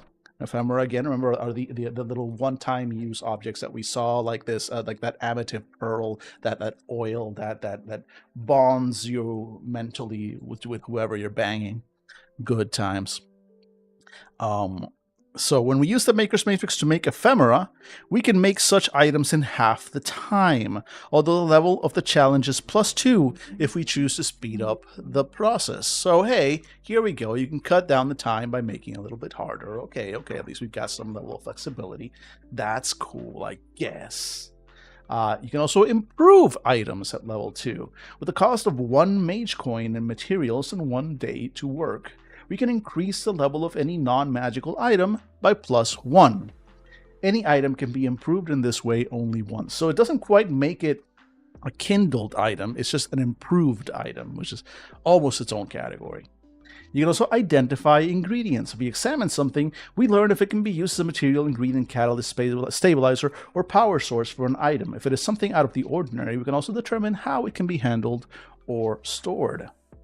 And then we get some additional options that we can add to our signature objects, such as combat, basically adding 3 bene each day to our accuracy pool. If it is a weapon, you can make it durable, so it has +5 armor. You can give it the summoning ability, which basically gives you kind of that spell blade thing or hex blade thing, where you can just summon your thing to your hand no matter where it might be, regardless of barriers or restrictions, with a snap of our fingers using an action. Or the virtual armor, an item that is not actual armor but provides us with +1 armor, like a ring of protection kind of vibe. At the 3rd degree, at the 3rd degree, a maker can attain the 3rd degree only if they have performed the Invocation of Knowledge. And the Invocation of Knowledge and the Invocation of Craft at the 4th degree are detailed in the book called The Way later on. But if you do that as a 2nd degree maker while in the presence of a higher ranking maker, then there's a private ceremony, you raise to rank 3, and now, kind of as we saw, we can have incantation use. So one of our ephemera can now be a conation incantation. You remember that we addressed that with advances, where they now have that conation incantation proclamation, if you will. We can now craft items up to level 7 using the Maker's Matrix, and we can also use materials to make items that are 1 level higher than the level of the material. And we can have hasty assembly. We can now make ephemera items in half the time with no change in level. We're getting better. Now we can make these items in half the time, and it's not actually harder to do. We can improve things that cost 2 mage points to give them a +2, and our signature object now has more options. For example, better warding, so now it can make us immune to effects up to level 2. That's pretty dope. Easy enchantments. The object reduces the challenge involved in adding more magical abilities to it by 2 levels. So this kind of implies that you do have these things that you can add to your signature object that just happen as you level up, but also you can kind of use the Maker's Matrix to just add additional capabilities to your signature object through the normal process as well, on top of just the stuff that it gets as you go up in rank. And this ability basically makes it so it's even easier for you to do that. So that's kind of cool. Light wield, if the item is a weapon, is so light and well balanced, so we can use it with one hand while wielding another weapon in the other. Or if it's a magical weapon, it adds +1 die to the attack roll. Or sense location, we always know where our signature item is. Cool stuff like that. But then you also start having some authority and responsibilities. Now you actually can kind of boss around lower ranking ones, but you might have responsibilities to higher ranking ones. Cool. At the 4th degree, you do the incantation of craft, and you do the whole thing, and now you can safely possess 5 ephemera at any time. Keep in mind that normally people can do 3 max, but only 2 of those can be incantations. You can now create stuff that's up to level 8 with the Maker's Matrix. The hasty assembly, you can make kindled items in half the time, although level the challenges. But so remember, these were ephemera objects, so one-time use, or half the time. Now we can do not objects of power, but kindled items, so at least are permanent, and you can do them in half the time for a higher difficulty. You can reconfigure an object. We can take something that is already magical and reshape it to our desires. This can be an existing object of power, a material with inherent magical energies, or perhaps even the body of a dead magical being. The conversion is a challenge 2 levels higher than the level of magical object or substance. The resultant creation is always 2 levels lower than the original object or substance. If the object is an ephemera, it can only be made into another ephemera. Only non-intelligent objects or substances can be reconfigured. The time required is at least 1 day per level of the original object or substance. The circumstances can alter this greatly, but only to make it longer. So that's a really interesting one. It's like, I have an item. Let's say I have a level 7 item, but it's kind of useless to me. I can reconfigure it at a level 9 challenge, 7 + 2, 9, level 9 challenge. But if I succeed at that challenge, and then it's going to take me 7 days, it's a level 7 thing, then I can create a level 5, right? 7 minus 2 object of power out of it. So it's going to be a lower level, but it's going to be a completely different thing, which might actually be a lot more useful to me. Like level is not the only indicator of usefulness, of course. So it's a really interesting one, that one. Our signature object gains a few more options as well. So now you can be immunity, which means the object cannot be harmed by non-magical means. You can have it give you greater armor, so it can give you more armor. Greater acid can give you more acids to your roll. Mobility, the item can move on its own, floating through the air up to a long distance away, mentally controlled by us. Thus, we could send the knife to attack a foe, or lockpick to open a lock at range. As long as we concentrate using our own actions, it would act as though it were in our own capable hands. That's really cool. That's really cool. Level 4, you can have floating sword that fights alongside you. Or retribution. If anyone else attempts to use your signature object, the object inflicts damage equal to its level on the transgressor, which is mean, but cool. And you have additional authorities and responsibilities. At the 5th degree of Maker, you are a Master Shaper. And then you have Incantation Mastery. 2 of our ephemera can be conation incantations, so now you can select 2 of them. That's pretty cool. Crafting magic, you can now craft items up to level 9 using the Maker's Matrix. And you can use materials to make items that are 2 levels higher than the level of the material. Hasty Assembly lets you make kindled items half the time with no penalty. Improving items, now you can improve items up to a +3. Your signature object gains the options to be defensive, which means that if it's unattended and threatened, the item will teleport somewhere safe. It can be a greater magical weapon, so it can add +1 die. It can have greater warding, so it protects you from spell effects up to level 3. It can have its own intelligence. The item has intelligence and of its own with a limited amount of self-awareness, although not much in the way of emotions or emotional intelligence. It can speak and hear language, but not other sounds, and remember information, but it has no other senses. The object can act on its own, activating its other abilities, but since it cannot sense, this capability is limited in many situations. And perception, the item can see, hear, and sense other things around it. So you would probably want to add both of those over time. And then authority and responsibility, again, more authorities, more responsibilities. And finally, the final level of Maker, the 6th degree. the Master Imperator. A maker can attain the 6th degree only if they have performed an invocation of craft as a 5th degree maker in the company of a 6th degree maker, blah blah blah blah blah. Greater Ephemera Mastery. We can safely possess 6 ephemera at any given time, but only 3 of these can be incantations. Your crafting magic. We can create magic items of any level at this point using the Maker's Matrix. We can also use materials to make items that are 3 levels higher than the level of the material. Your hasty assembly can let you make... here we go. This is where it gets fun. At the highest level, you can make ephemera in a single action. Although the level of the challenge is +3 if we choose to speed up the process. But still, at this level, you probably have all sorts of benefits and stuff that you can use to make this really useful. Just an item in a single action. And then your signature object gets another property. For example, it can have form shift, which means that the object can take on the form of any object or creature that is the same size as it or the same size as its maker. Gains no special capabilities other than the obvious. For example, a feather turned to a chair can be sat upon. If the item is unintelligent, having a creature's form conveys only appearance. However, an intelligent item in a creature's form can move around, manipulate other objects, etc. It can also be telepathic. The item can receive thoughts directed at it from long range. If intelligent, it can also send its thoughts at that range to another intelligent being. Or it can gain true immunity. The object cannot be harmed by spells or effects of level 10 or lower. So powerful stuff at the top level, but still, it's very much like you have this long system, and you have this like it's got a lot of possibilities.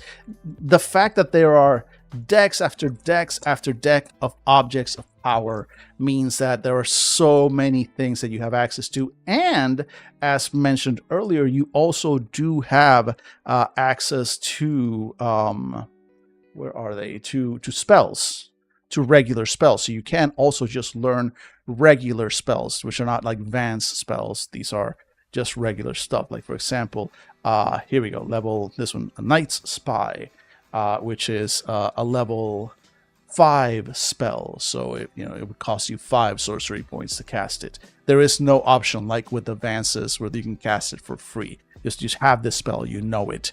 Advances can do this too, to be fair. They don't talk about it much because they're so focused on their Vancian magic. But if you were thinking like, wow, it feels really limiting that like at a higher level as a Vance, I might still only have like 1 spell I can cast. It feels very limiting. Well, in addition to Vancian magic, there's just regular spells. So as a Vance, you can also just learn regular spells like anybody else. So these are just available to basically everybody. So, for example, Night Spy, level 5. I must cast this spell at night. When I do, I transform into a rat. In this form, I cannot use any of my normal physical skills, spells, or abilities. For the most part, I can't do much but run, hide, and observe, but a small task, like pushing a button, is possible. I am small, fast, and particularly sneaky, +2 to dodge and +4 to hide, but I can take only 1 point of damage before dying. If my rat form is slain, the spell ends, and I suffer 1 wound. Depletion ends when the sun next rises. Color gold, facet night. So little spells like that. My next step, level 4. I get a glimpse of what I would see if I took 1 more step. Most Vizsla use this to see what will happen if they open a door and pass through, step through a portal, create a magical barrier, and so on. This vision lasts for only 1 round. Useful magic, useful spells. You can learn stuff like this in addition to the detailed objects of power that you can create and carry around with you. So a lot of flexibility, but very involved, very detailed crafting that can kind of take over time. So I do have my concerns there, but overall I really like it. And now the Weavers. So first of all, I need to grab yet another deck of cards. Let's see if we can get those without disconnecting. Here we go. Yeah, I see them. There we go. The Weaver Aggregates. So I don't know if you saw some of the inspiration for what I tried to do with my crafter in my game in the makers here. But there is some level of inspiration that I took in what I saw here and what I made in my own game. With the Weavers, there is again inspiration. What I did with the Conflux. the idea of what the conflux has, which is their various the gems that they have that give them access to different aspects and stuff. The original inspiration for that was very close to the Weaver aggregates. Aggregates are kind of the aspects that the threads that Weavers can use and pull to use their own magic. So you'll see that they have stuff like, for example, the wind aggregate, which has specific qualities. Wind is the breath of the world, moving and touching all things. It has a default duration, a default range. It's got some qualities: speed, grace, speech, breath, invisibility, and weather, and some absences: flame, stone, and defense. The sea, for example, here has the qualities of journeys, distance, water, aquatic creatures, life, and secrets, with the absences of stone, fire, and understanding, etc., etc. And basically having these, like, you know, things that it's good at and things that it's bad at, and being able to combine these different essences to create effects that combine the qualities of both essences. So for example, let's say you wanted to use these two, diamond and fire, and you can have the quality of strength and the quality of movement, or maybe no, we'll have here we go, the quality of beauty and illumination, for example.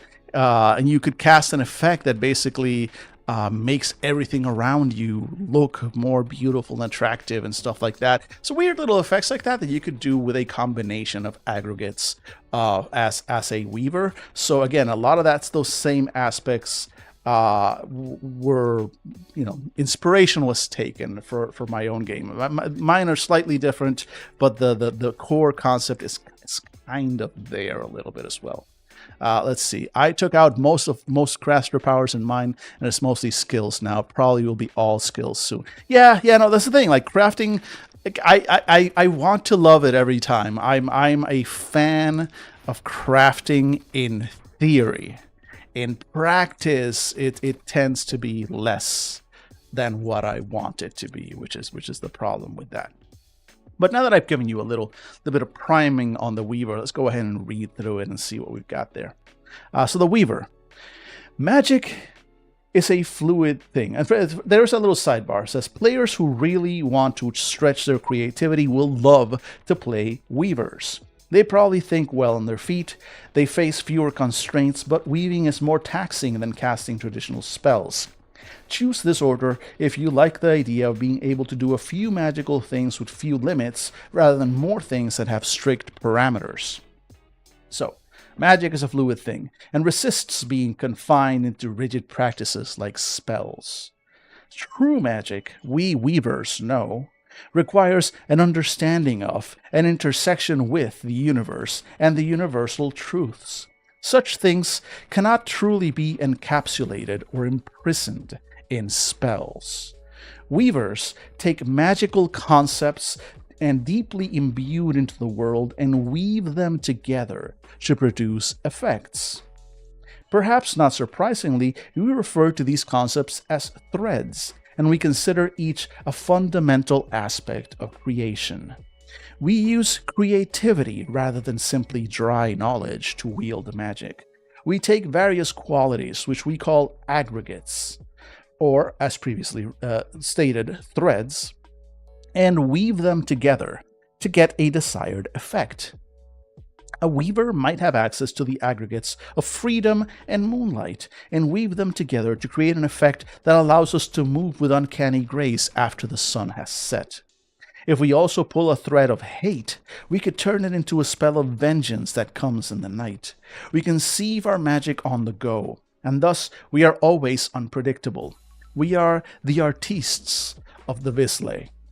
We Weavers can also learn a few pre-made spells to give ourselves something to fall back on, the way a fantastic fencing master might carry a pistol at his side, just in case. The Order of Weavers is a collection of almost unrelated cells. Each cell has its own hierarchy, its own rules, and its own outlook. Each is quite independent, but rarely hostile to the others. These autonomous cells are led by the highest degree member involved. Not every cell has a 6th degree individual involved. There is some amount of secrecy among these cells, but most of the time, it is not secrecy from each other. In other words, an isolated community far from nowhere might not even know that they have a Weaver cell among them, but should another Weaver come along, they might welcome the newcomer as a friend or even a prospective member. We maintain a level of respect for anyone who understands the universal truths as the rest of us do. This lack of grander organization makes it very difficult to even guess how many Weavers exist. Some claim that this order is the smallest of the 4, but a few speculate that it might be far larger than anyone guesses. One commonality among all Weavers is the Spiders game. And a quick pause here. I don't know if the Spiders game is actually described anywhere in this books. Maybe as we keep going through the game over the next decade or so, we will find a description of the Spiders game, because I am fascinated by it and I want to play it. If it is, that is another thing. Here we go. Here's a sidebar.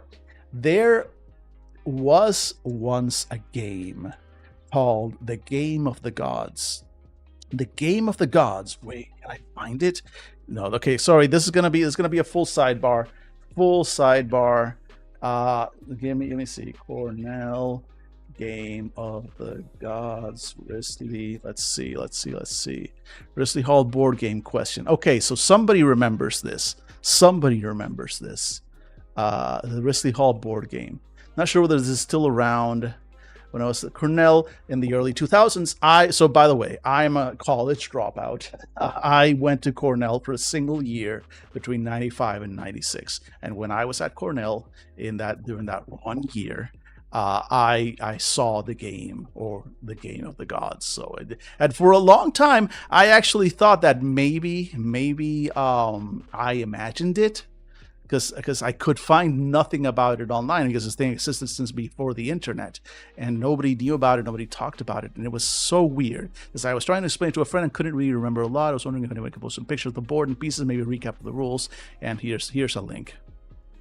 This thing, The Game of the Gods. There's not a lot more details. I think, yeah, this is like your central living room. This is where I lived, by the way. It's Risley Hall. Risley Hall was like this. It was such a, they literally made this is so 90s coded, a website in which it was an adventure. Risley was kind of the artist alley of places to live in Cornell. It was where all the artists lived. And so the hall smelt of weed constantly. You could walk in that building and get a contact high. Anyway, this table, oh my god, you can barely see this. I mean, yeah, like here we go. You can barely. So this thing was this handmade thing, hand carved. You see how there are different themes to it: blue, red, white, brown. These things underneath were drawers that could come out, but it was puzzle. It was a puzzle. You couldn't just draw them out. You had to open them in a specific form, and there were hidden bits and knobs that would let you open the drawers. Within the drawers were the figurines and these multicolored, handmade, multicolor cubes made of stained glass, and also a whole bunch of these gray stone-like blocks. And so the game was meant to be played by 4 players. Each one would pick a faction. Each faction had special abilities, so that you had like dwarves, elves, humans, and monsters, or undead, I think. Each faction had a selection of pieces, and it was kind of like chess a little, where different pieces had different ways of moving and different powers that they could undertake. And the blocks that you had were laid out. First thing you did was everybody took turns placing blocks down. So you would basically create a labyrinth on this surface, and then certain pieces could actually move those blocks around. Then there were also the cubes of Magic. And so the idea of the Game of the Gods was, the labyrinth would be created. You would then place your pieces on your part of the board, and you would take turns moving the pieces around, and you were trying to gather those blocks. I think the first group to gather all of them would win, but also it could be a combat game, so you could also win by like defeating your other enemies, and there were all sorts of super complex rules. And alas, this picture and this little bit, this furry table, and it was furry, was built by Risleyites to house a game best described as a combination of Dungeons and Dragons, diplomacy, and physics. Yes, I distinctly remember the physics part of it. There was stuff. There was conservation of motion, conservation of matter. There were so many rules. It was such a weird game. The pieces and rules are in a locked section on the underside of the table, and unfortunately, most of the people who remember how to play no longer reside in Ithaca. So by the time this even got documented, and this was a long time ago, it was already too late, and it makes me so sad. I don't know if there is any other. Let me see. Does anyone live in Risley? What's like living in Risley? Game of Thrones night? No, I don't think. Yeah. Nah, nobody's ever. Like, it makes me so sad. It makes me so sad. The Game of the Gods. The Game of the Gods. Wait, Royal Road. No, this is Royal Road. No, this is somebody's. This is somebody's story. No, never mind. Anyway, that was a full sidebar. That makes me. Oh no, International Luxury says no. This is not. Renal Bruce was the Hall.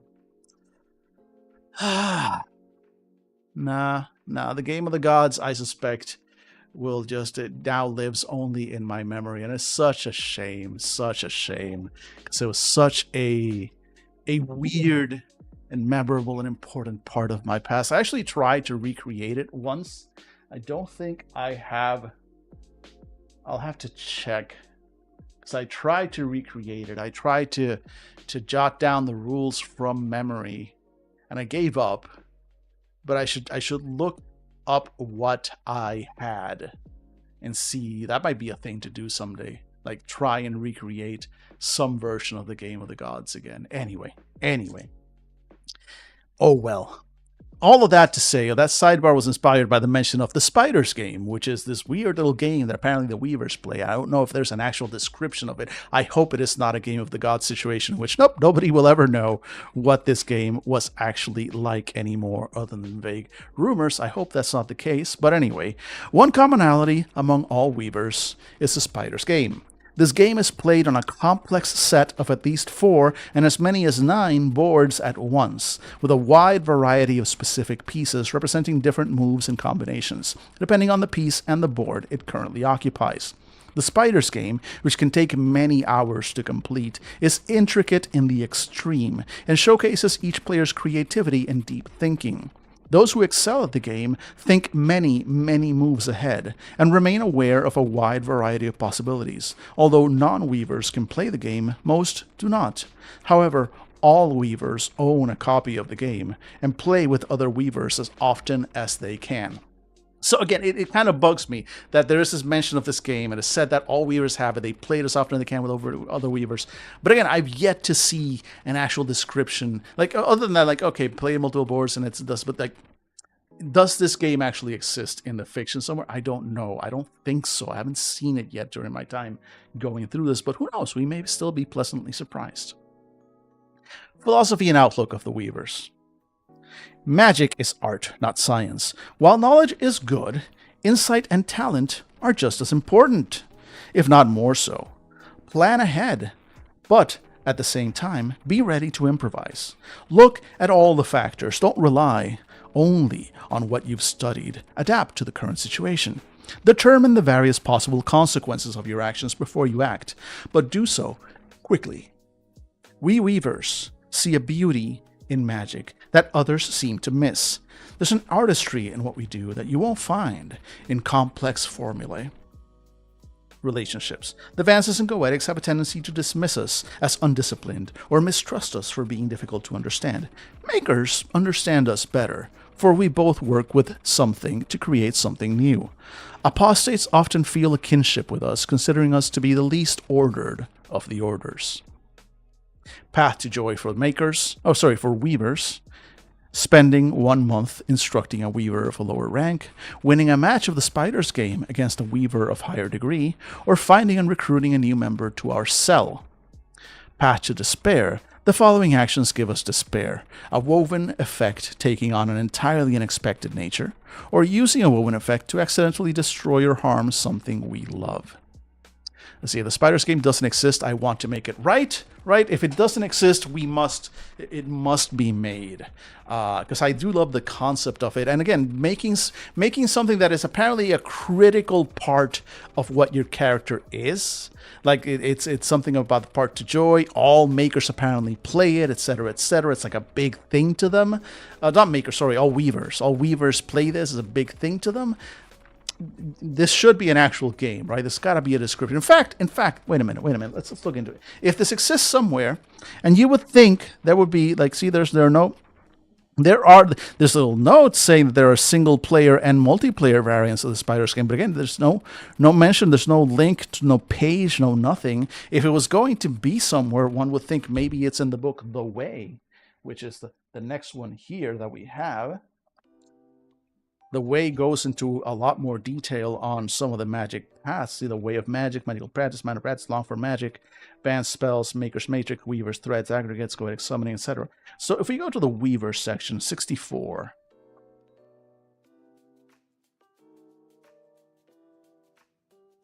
Game Mastery Makers, here we go. Weaver Threads, Aggregates. So we have qualities and absence. So we dive a little deeper into what these are. And here they are, repeated. We have the cards, but here they are in the big default: range, duration, target, heart, freedom, example effects, game mastering weavers. And that's it. There's nothing about it here. Yeah, it does not look like, I'm sure you probably searched online for it. It definitely doesn't look like there is an official canon version of the Spiders game.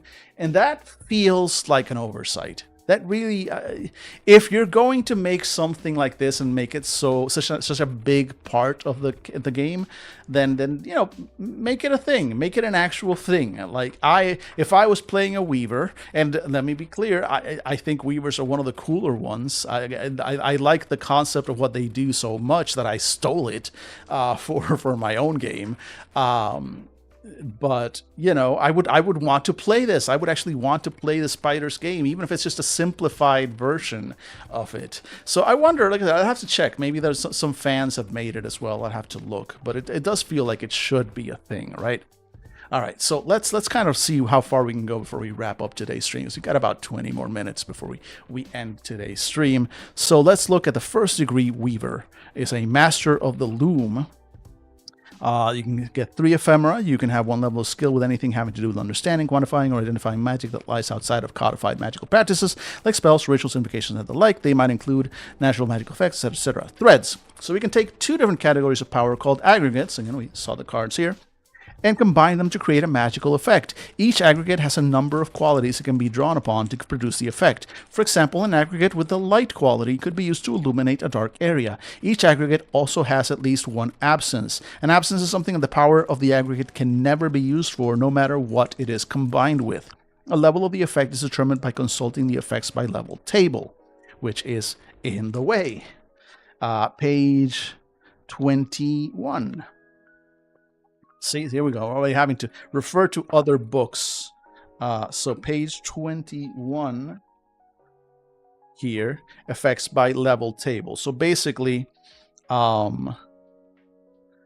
depending on what you want to do, it's going to be, so for example, stuff that's moving up to 1 pound, inflicting 1 damage, harming an object up to 1 pound, +1 on a significant action, or creating a visual illusion the size of a handheld object is going to be a level 1 effect. Level 2 effects, move up to 5 pounds, move up to 1 pound, ongoing, destroy objects up to 1 pound, inflict 2 damage, yada, yada, yada, and so forth. So basically, you kind of look through the, like, what are you trying to do? What effects are you trying to do with your magic? And then you try and find where it would fit, which of these effects is the closest one, and that's going to be the level of that effect that you're trying to do. So for example, we saw level 1 and level 2. Something more medium, like at level 5, might be flight, or dividing the answer to one question, moving up to 225 pounds, long range telepathy, inflicting 5 damage, healing 1 wound or causing 1 wound. Stuff like that. At the higher levels, right, a 10th level effect might be something like opening up an ongoing portal to any location in this or any universe, moving up to 2 million pounds, enslaving a creature's mind permanently, stopping time for rounds, inflicting 12 damage, inflicting 7 damage in a small area, inflict 6 damage in a medium area, create or summon level 7 creature for rounds, or summon level 6 creature for hours, stuff like that. Very powerful stuff, all the way up to just stuff that is basically beyond a character's level. This is like stuff that at the levels of the gods, level 16 and 17. Like 17, enslave the minds of thousands of people permanently, grant 12 points of armor, inflict 40 damage or 20 damage to an area, create a permanent structure the size of a huge city, stuff like that, right? Let's see. I see an attempt on Reddit. I am formulating myself. I'd love to see. Yeah, once you've got something, I'd love to see it. I'd love to see it. It's gonna be a complicated. It's meant to be a very complex game, though. So we'll see. We'll see. But I'm curious. I'm curious to see what you're going for. All right, but we got an idea. So basically, we look at that, and that gives us an idea of the level of the spell that we are weaving with the aggregates that we have access to. And at our first degree, we have access to 2 aggregates and can weave them. So we really only start with 2 of them, and we grow up. And then second degree weaver, you get 3 aggregates. You get an additional aggregate and can weave 2 of them at once. And you can practice weave. Upon attaining second degree, we can choose an effect that we have created in the past, and now if we recreate it, it costs 1 less Bene from our sorcery pool. And what this is a pattern. This is kind of a cool thing about weavers, and I haven't adapted something like that for my conflux quite. And I might. It does sound like a cool thing, which is that once you've done a thing once you know how to do it, you can do it again a little easier in the future. So you come up with new concepts and new ideas and new spells as you go. But once you've cast them once, now you've got that muscle memory. I got that experience, so you can cast it in the future for a little bit easier, a little bit cheaper. That's nice. I like that. A third degree weaver is a master of the spindle. A weaver can attain the third degree only if we have spent at least a full month training weavers, but lesser rank, yada yada yada. The whole thing. One of our incantations could be a conation incantation. Everybody gets that at third degree.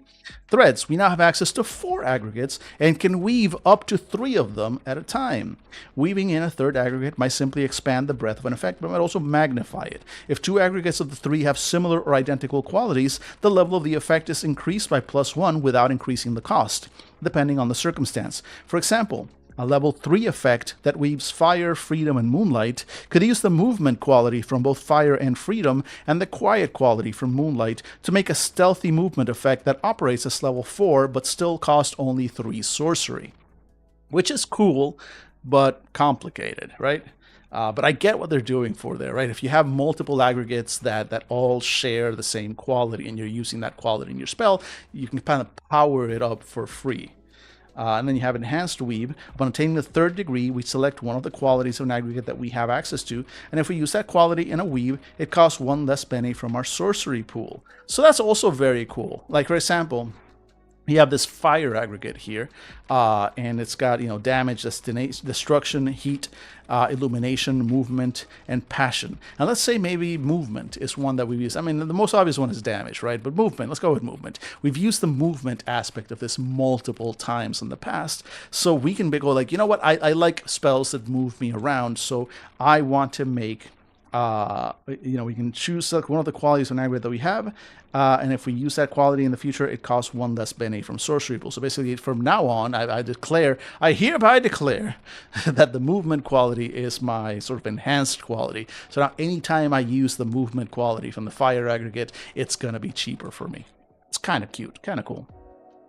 Also have Practiced Weave. Upon attaining the third degree, we choose another effect that we have created in the past, and now if we recreate it, costs 1 less Bene. So basically, we had one of these from before, Practice Weave, thing that we've done before, now it's easier. Same thing, we gain another one that we've done before, and now it's easier. So it's not every time, it's not by default every time you cast a spell or cast a weave in the future, it's easier, but you can select one. If you have a sort of, these are your signature weaves, basically.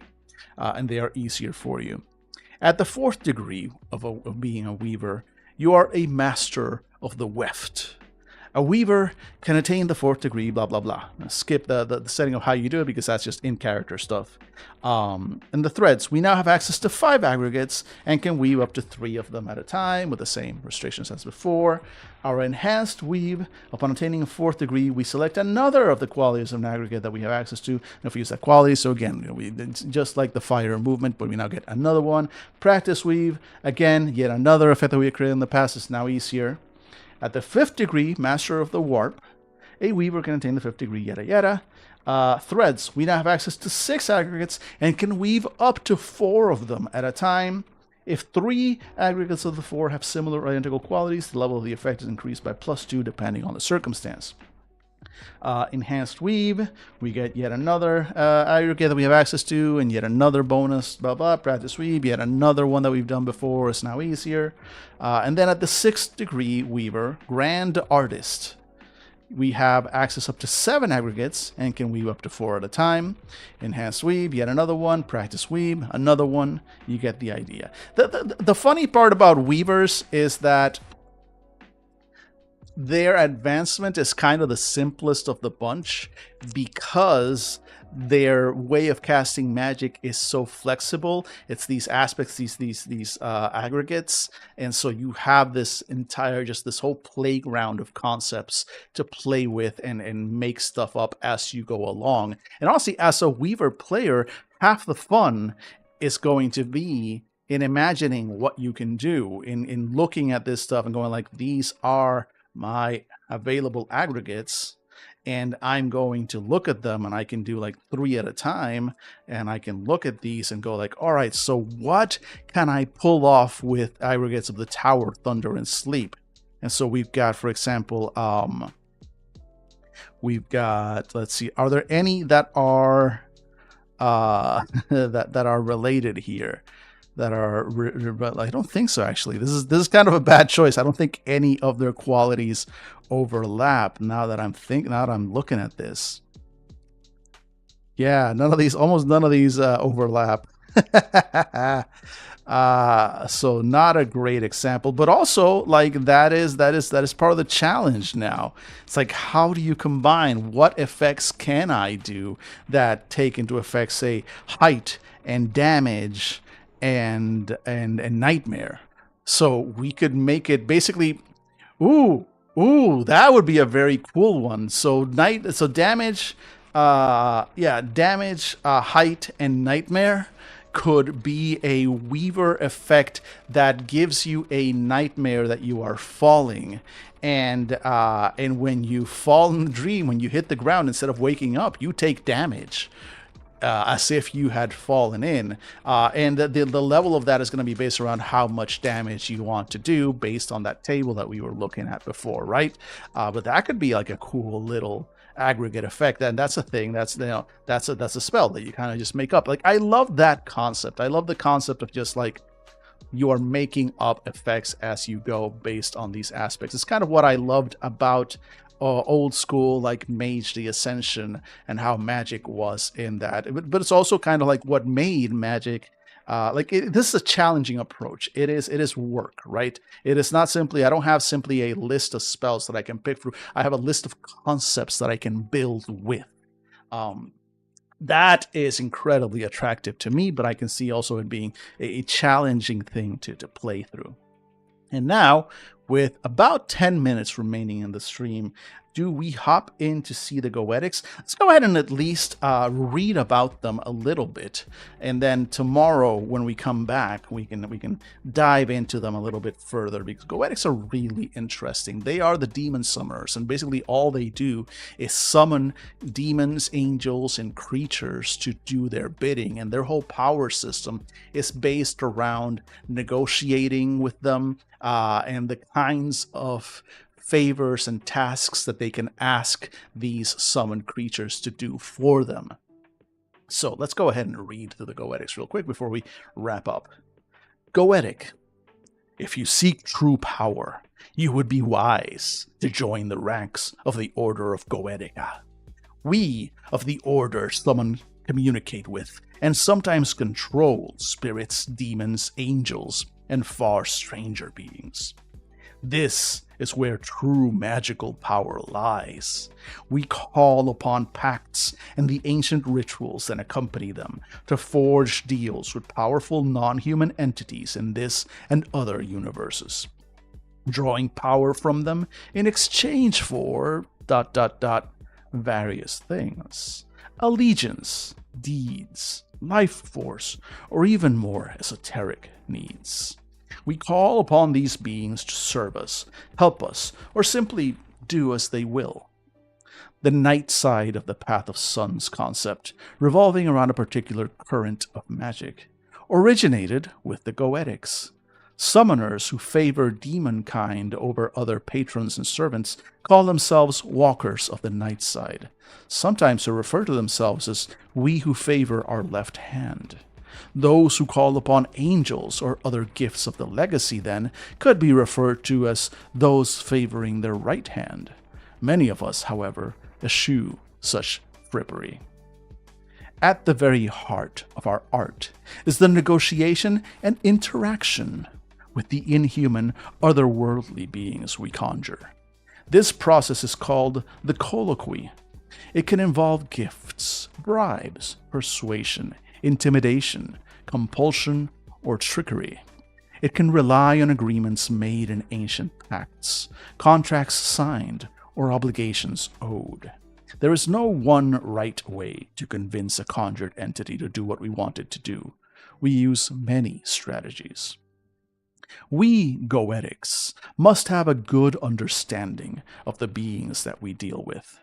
The complexities of entreating or attempting to control such entities make the undertaking tricky, to say the least. Dangerous to one's very soul, might be more accurate. The Goetic Order is an intricate organization with a complex structure. Whole books of bylaws, guidelines, and requirements make it almost as complicated as the hierarchies of spirits that we interact with. As without, so within.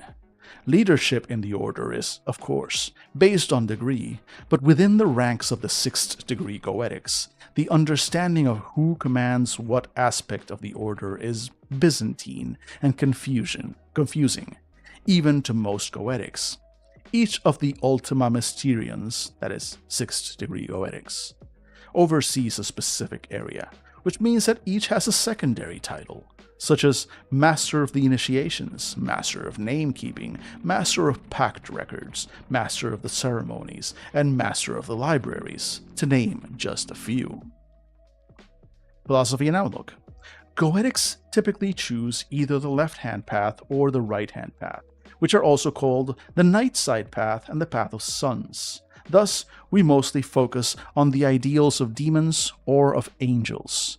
That saddles us with a pretty heavy good and evil dichotomy, but it's more nuanced than that. Night Side Path Goetics might undertake working with demons as simply the best way to accomplish our, not necessarily evil, ends. Goetics and Vances typically see more or less eye to eye, at least when our eyes aren't buried in a tome. Weavers and makers can be too focused on their individual undertakings to truly appreciate our ties with the larger world. The path to joy for a Goetic might be completing a successful colloquy with a being of a level higher than any we have dealt with before. Completing a successful colloquy with a being of a type that we have never dealt with before. Completing a successful colloquy with a specific being that we have dealt with a dozen times or more. Instructing another Goetic in various interaction skills for a month, or coming upon a summonable entity's name or information about a pact through atypical means, that is, not by purchasing it with acumen. And the path to despair for the Goetic. The following actions give us despair. A summoned being gets out of our control and harms someone or something we hold dear. Or a summoned being, in addition to performing whatever action we've given it, tells us something horrifically disturbing about ourselves, our future, or someone we love. So there's a little sidebar here that, to see like what kind of player might enjoy playing a Goetic. It says, players who like the idea of employing both diplomacy and domination, mixed with a deep understanding of the immortal worlds and the complexities of magic, should play Goetics. They've got all the trappings of the classic demonologist if you want them, or you can go for something different if you just like the idea of summoning something else to do your dirty work, or to watch your back when you need it. Now, a little sidebar on beings and the realms. Each sun shines down upon a different realm, and within each realm dwell various beings that a Goetic can attempt to summon and enter into colloquy with. These include, first and foremost, the demons of the red and the dark, but also spirits of the dead from the pale, representatives of life from the green, dream entities from the blue, and so on. More than that, however, beings not aligned with a particular realm, such as the angels and other creatures of the legacy, can also be summoned. Goetics often choose a particular type of being that they primarily interact with. So you get the idea behind Goetics. It's all about summoning spirits and communing with them and having this colloquy with them and negotiating, I need you to do X for me, and in exchange I provide Y. Kind of thing is the whole vibe with the Goetics. And then we'll look at over it, because they've got, it's surprisingly complex. Maybe not surprisingly, right? There is a negotiation, this contract negotiation is basically what's happening here. So there are a whole bunch of little rules and details on what you can kind of do and negotiate, and the kinds of actions that you can take as a Goetic as you go forward.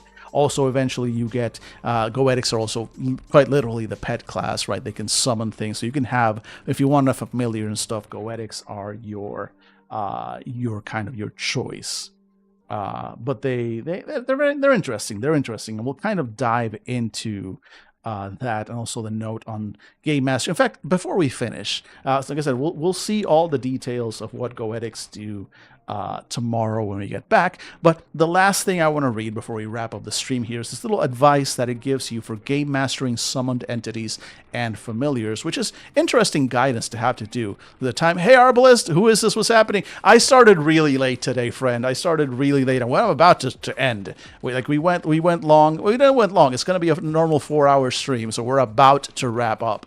But I started super late today, unfortunately, because of reasons. And I'm not saying those reasons include some of the printable, 3D printed items that I received from you or anything. But also check it out. Check out this little the bar thing here.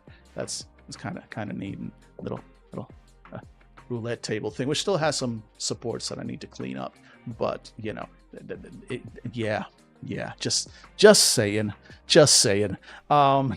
Anyway, hi friend, sorry, I'm literally about to end. I'm just gonna read this last thing, and then we're kind of wrapping up for the day. So game mastering summoned entities and familiar. Hey, this is your fault. It's true. I'm just gonna go ahead and blame you. Easy peasy, done. It's always nice to have somebody to blame. Summoned entities and familiars are NPCs under the GM's control. Summoned beings do precisely what they agree to do and no more.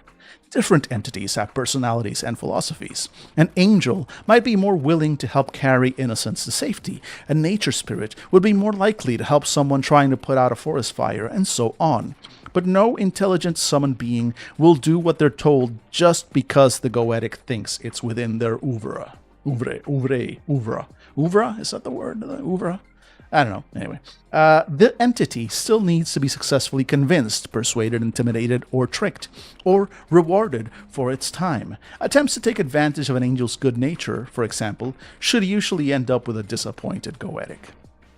An entity in a physical form risks real death in a dangerous situation, and most won't mindlessly endanger themselves if they can avoid it. The compulsion to carry out the terms negotiated with the Goetic, however, are more powerful than self-preservation. A being summoned to guard or assail might fight to the death, but that doesn't mean they take stupid chances or don't take whatever steps they can to survive. Familiars are spirits who agree to be an advisor and ally to the Goetic, but they're neither slaves nor equipment and shouldn't be treated as such. A mistreated familiar won't come back tomorrow. Both conjured entities and familiars are knowledgeable and wise in ways that mortals are not. But they are not omniscient. GMs should use them as they would any NPC. Just as a PC might ask an NPC guide to help get them through the wilderness, conversing with a familiar or an entity using the Council's summoning type should provide new ideas and insight, but there's no certainty of truth or correctness. So, okay, some good advice to, hey, these things that a Goetic interacts with and works with are not just things. They're not just tools. They're not just stats. They're not just a spell on a card. They are entities with their own needs, wants, desires, and interests that need to be convinced, cajoled, or intimidated into doing the thing. Once the contract, the colloquy is complete, there is a magical binding that happens, and we'll see the details on that tomorrow when we come back. But for today, holy shit, we did it. Another 4-hour stream. How does he do it? Nobody knows. It's amazing the power that this one streamer has. You just keep going for a solid 4 hours each time, rambling semi-coherently about things. It's absolutely wild. But hey, we did it. I'm here. You're here. We're all here together, finishing up this stream. Thank you, as always, to everyone hanging out and watching. Did you enjoy this? Do you think that I would run a good game for you and or your friends? Well, I got hella good news for you. With this link that I have just pressed a button, and hopefully it did nothing. It did nothing. I hit the button again. There we go. There we go. You hit the button, and the bot says the thing and does the thing, and that is the link to the games on startplaying.games that I am offering to run for strangers on the internet in exchange for human currency.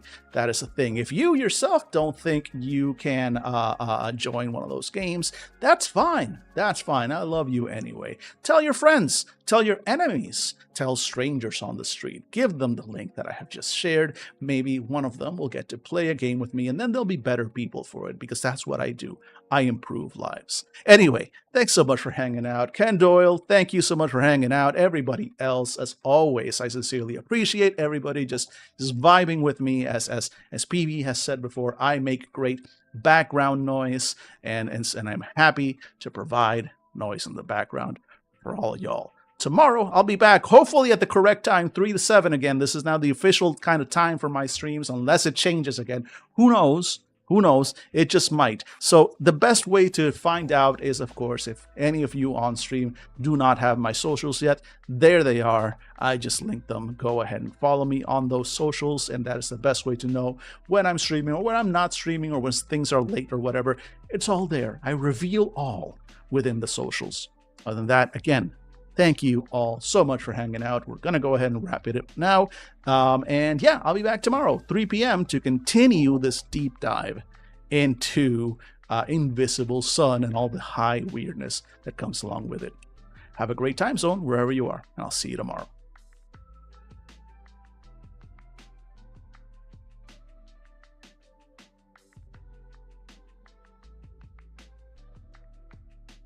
Oh, God damn it, you do have the worst timing, Explorers Wanted. God, hey, I just saw it. Hopefully you're still here. Hey. Wait, I'm going to skip ads real quick, because otherwise ads would just happen. I do need at least need to say hello, because like almost every other stream, I mention you by name, friend. Or at least I mentioned, Explorers Wanted. I mentioned your show because, friends of the stream, and you are well loved here. So thanks so much for hanging out. Sorry that you popped in just at the end of the stream, but also like it's good to see you. It's good to see you. Welcome in.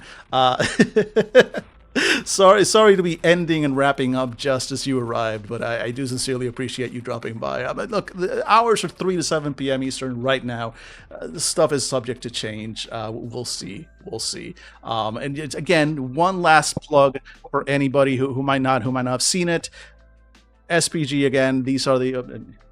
Yeah, there we go. Though that is the link to the games that I am offering to run for people online at that thing. So feel free to spread that around to anybody that you think could use somebody like me to help them pretend to be elves on the internet or whatever they would like to do.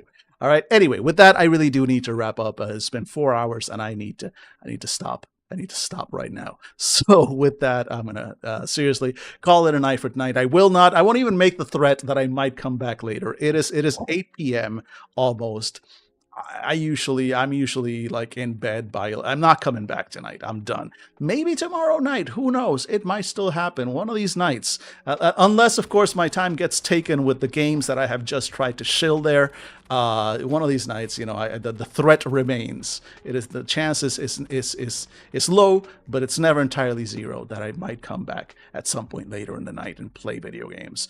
But not tonight, because we started late, we end late, and I'm tired. And I've been yapping a lot, but still good times. And hey, Explorers Wander, feel free to refer back to the previous VODs on the internets. Yeah, the threat always remains. Exactly.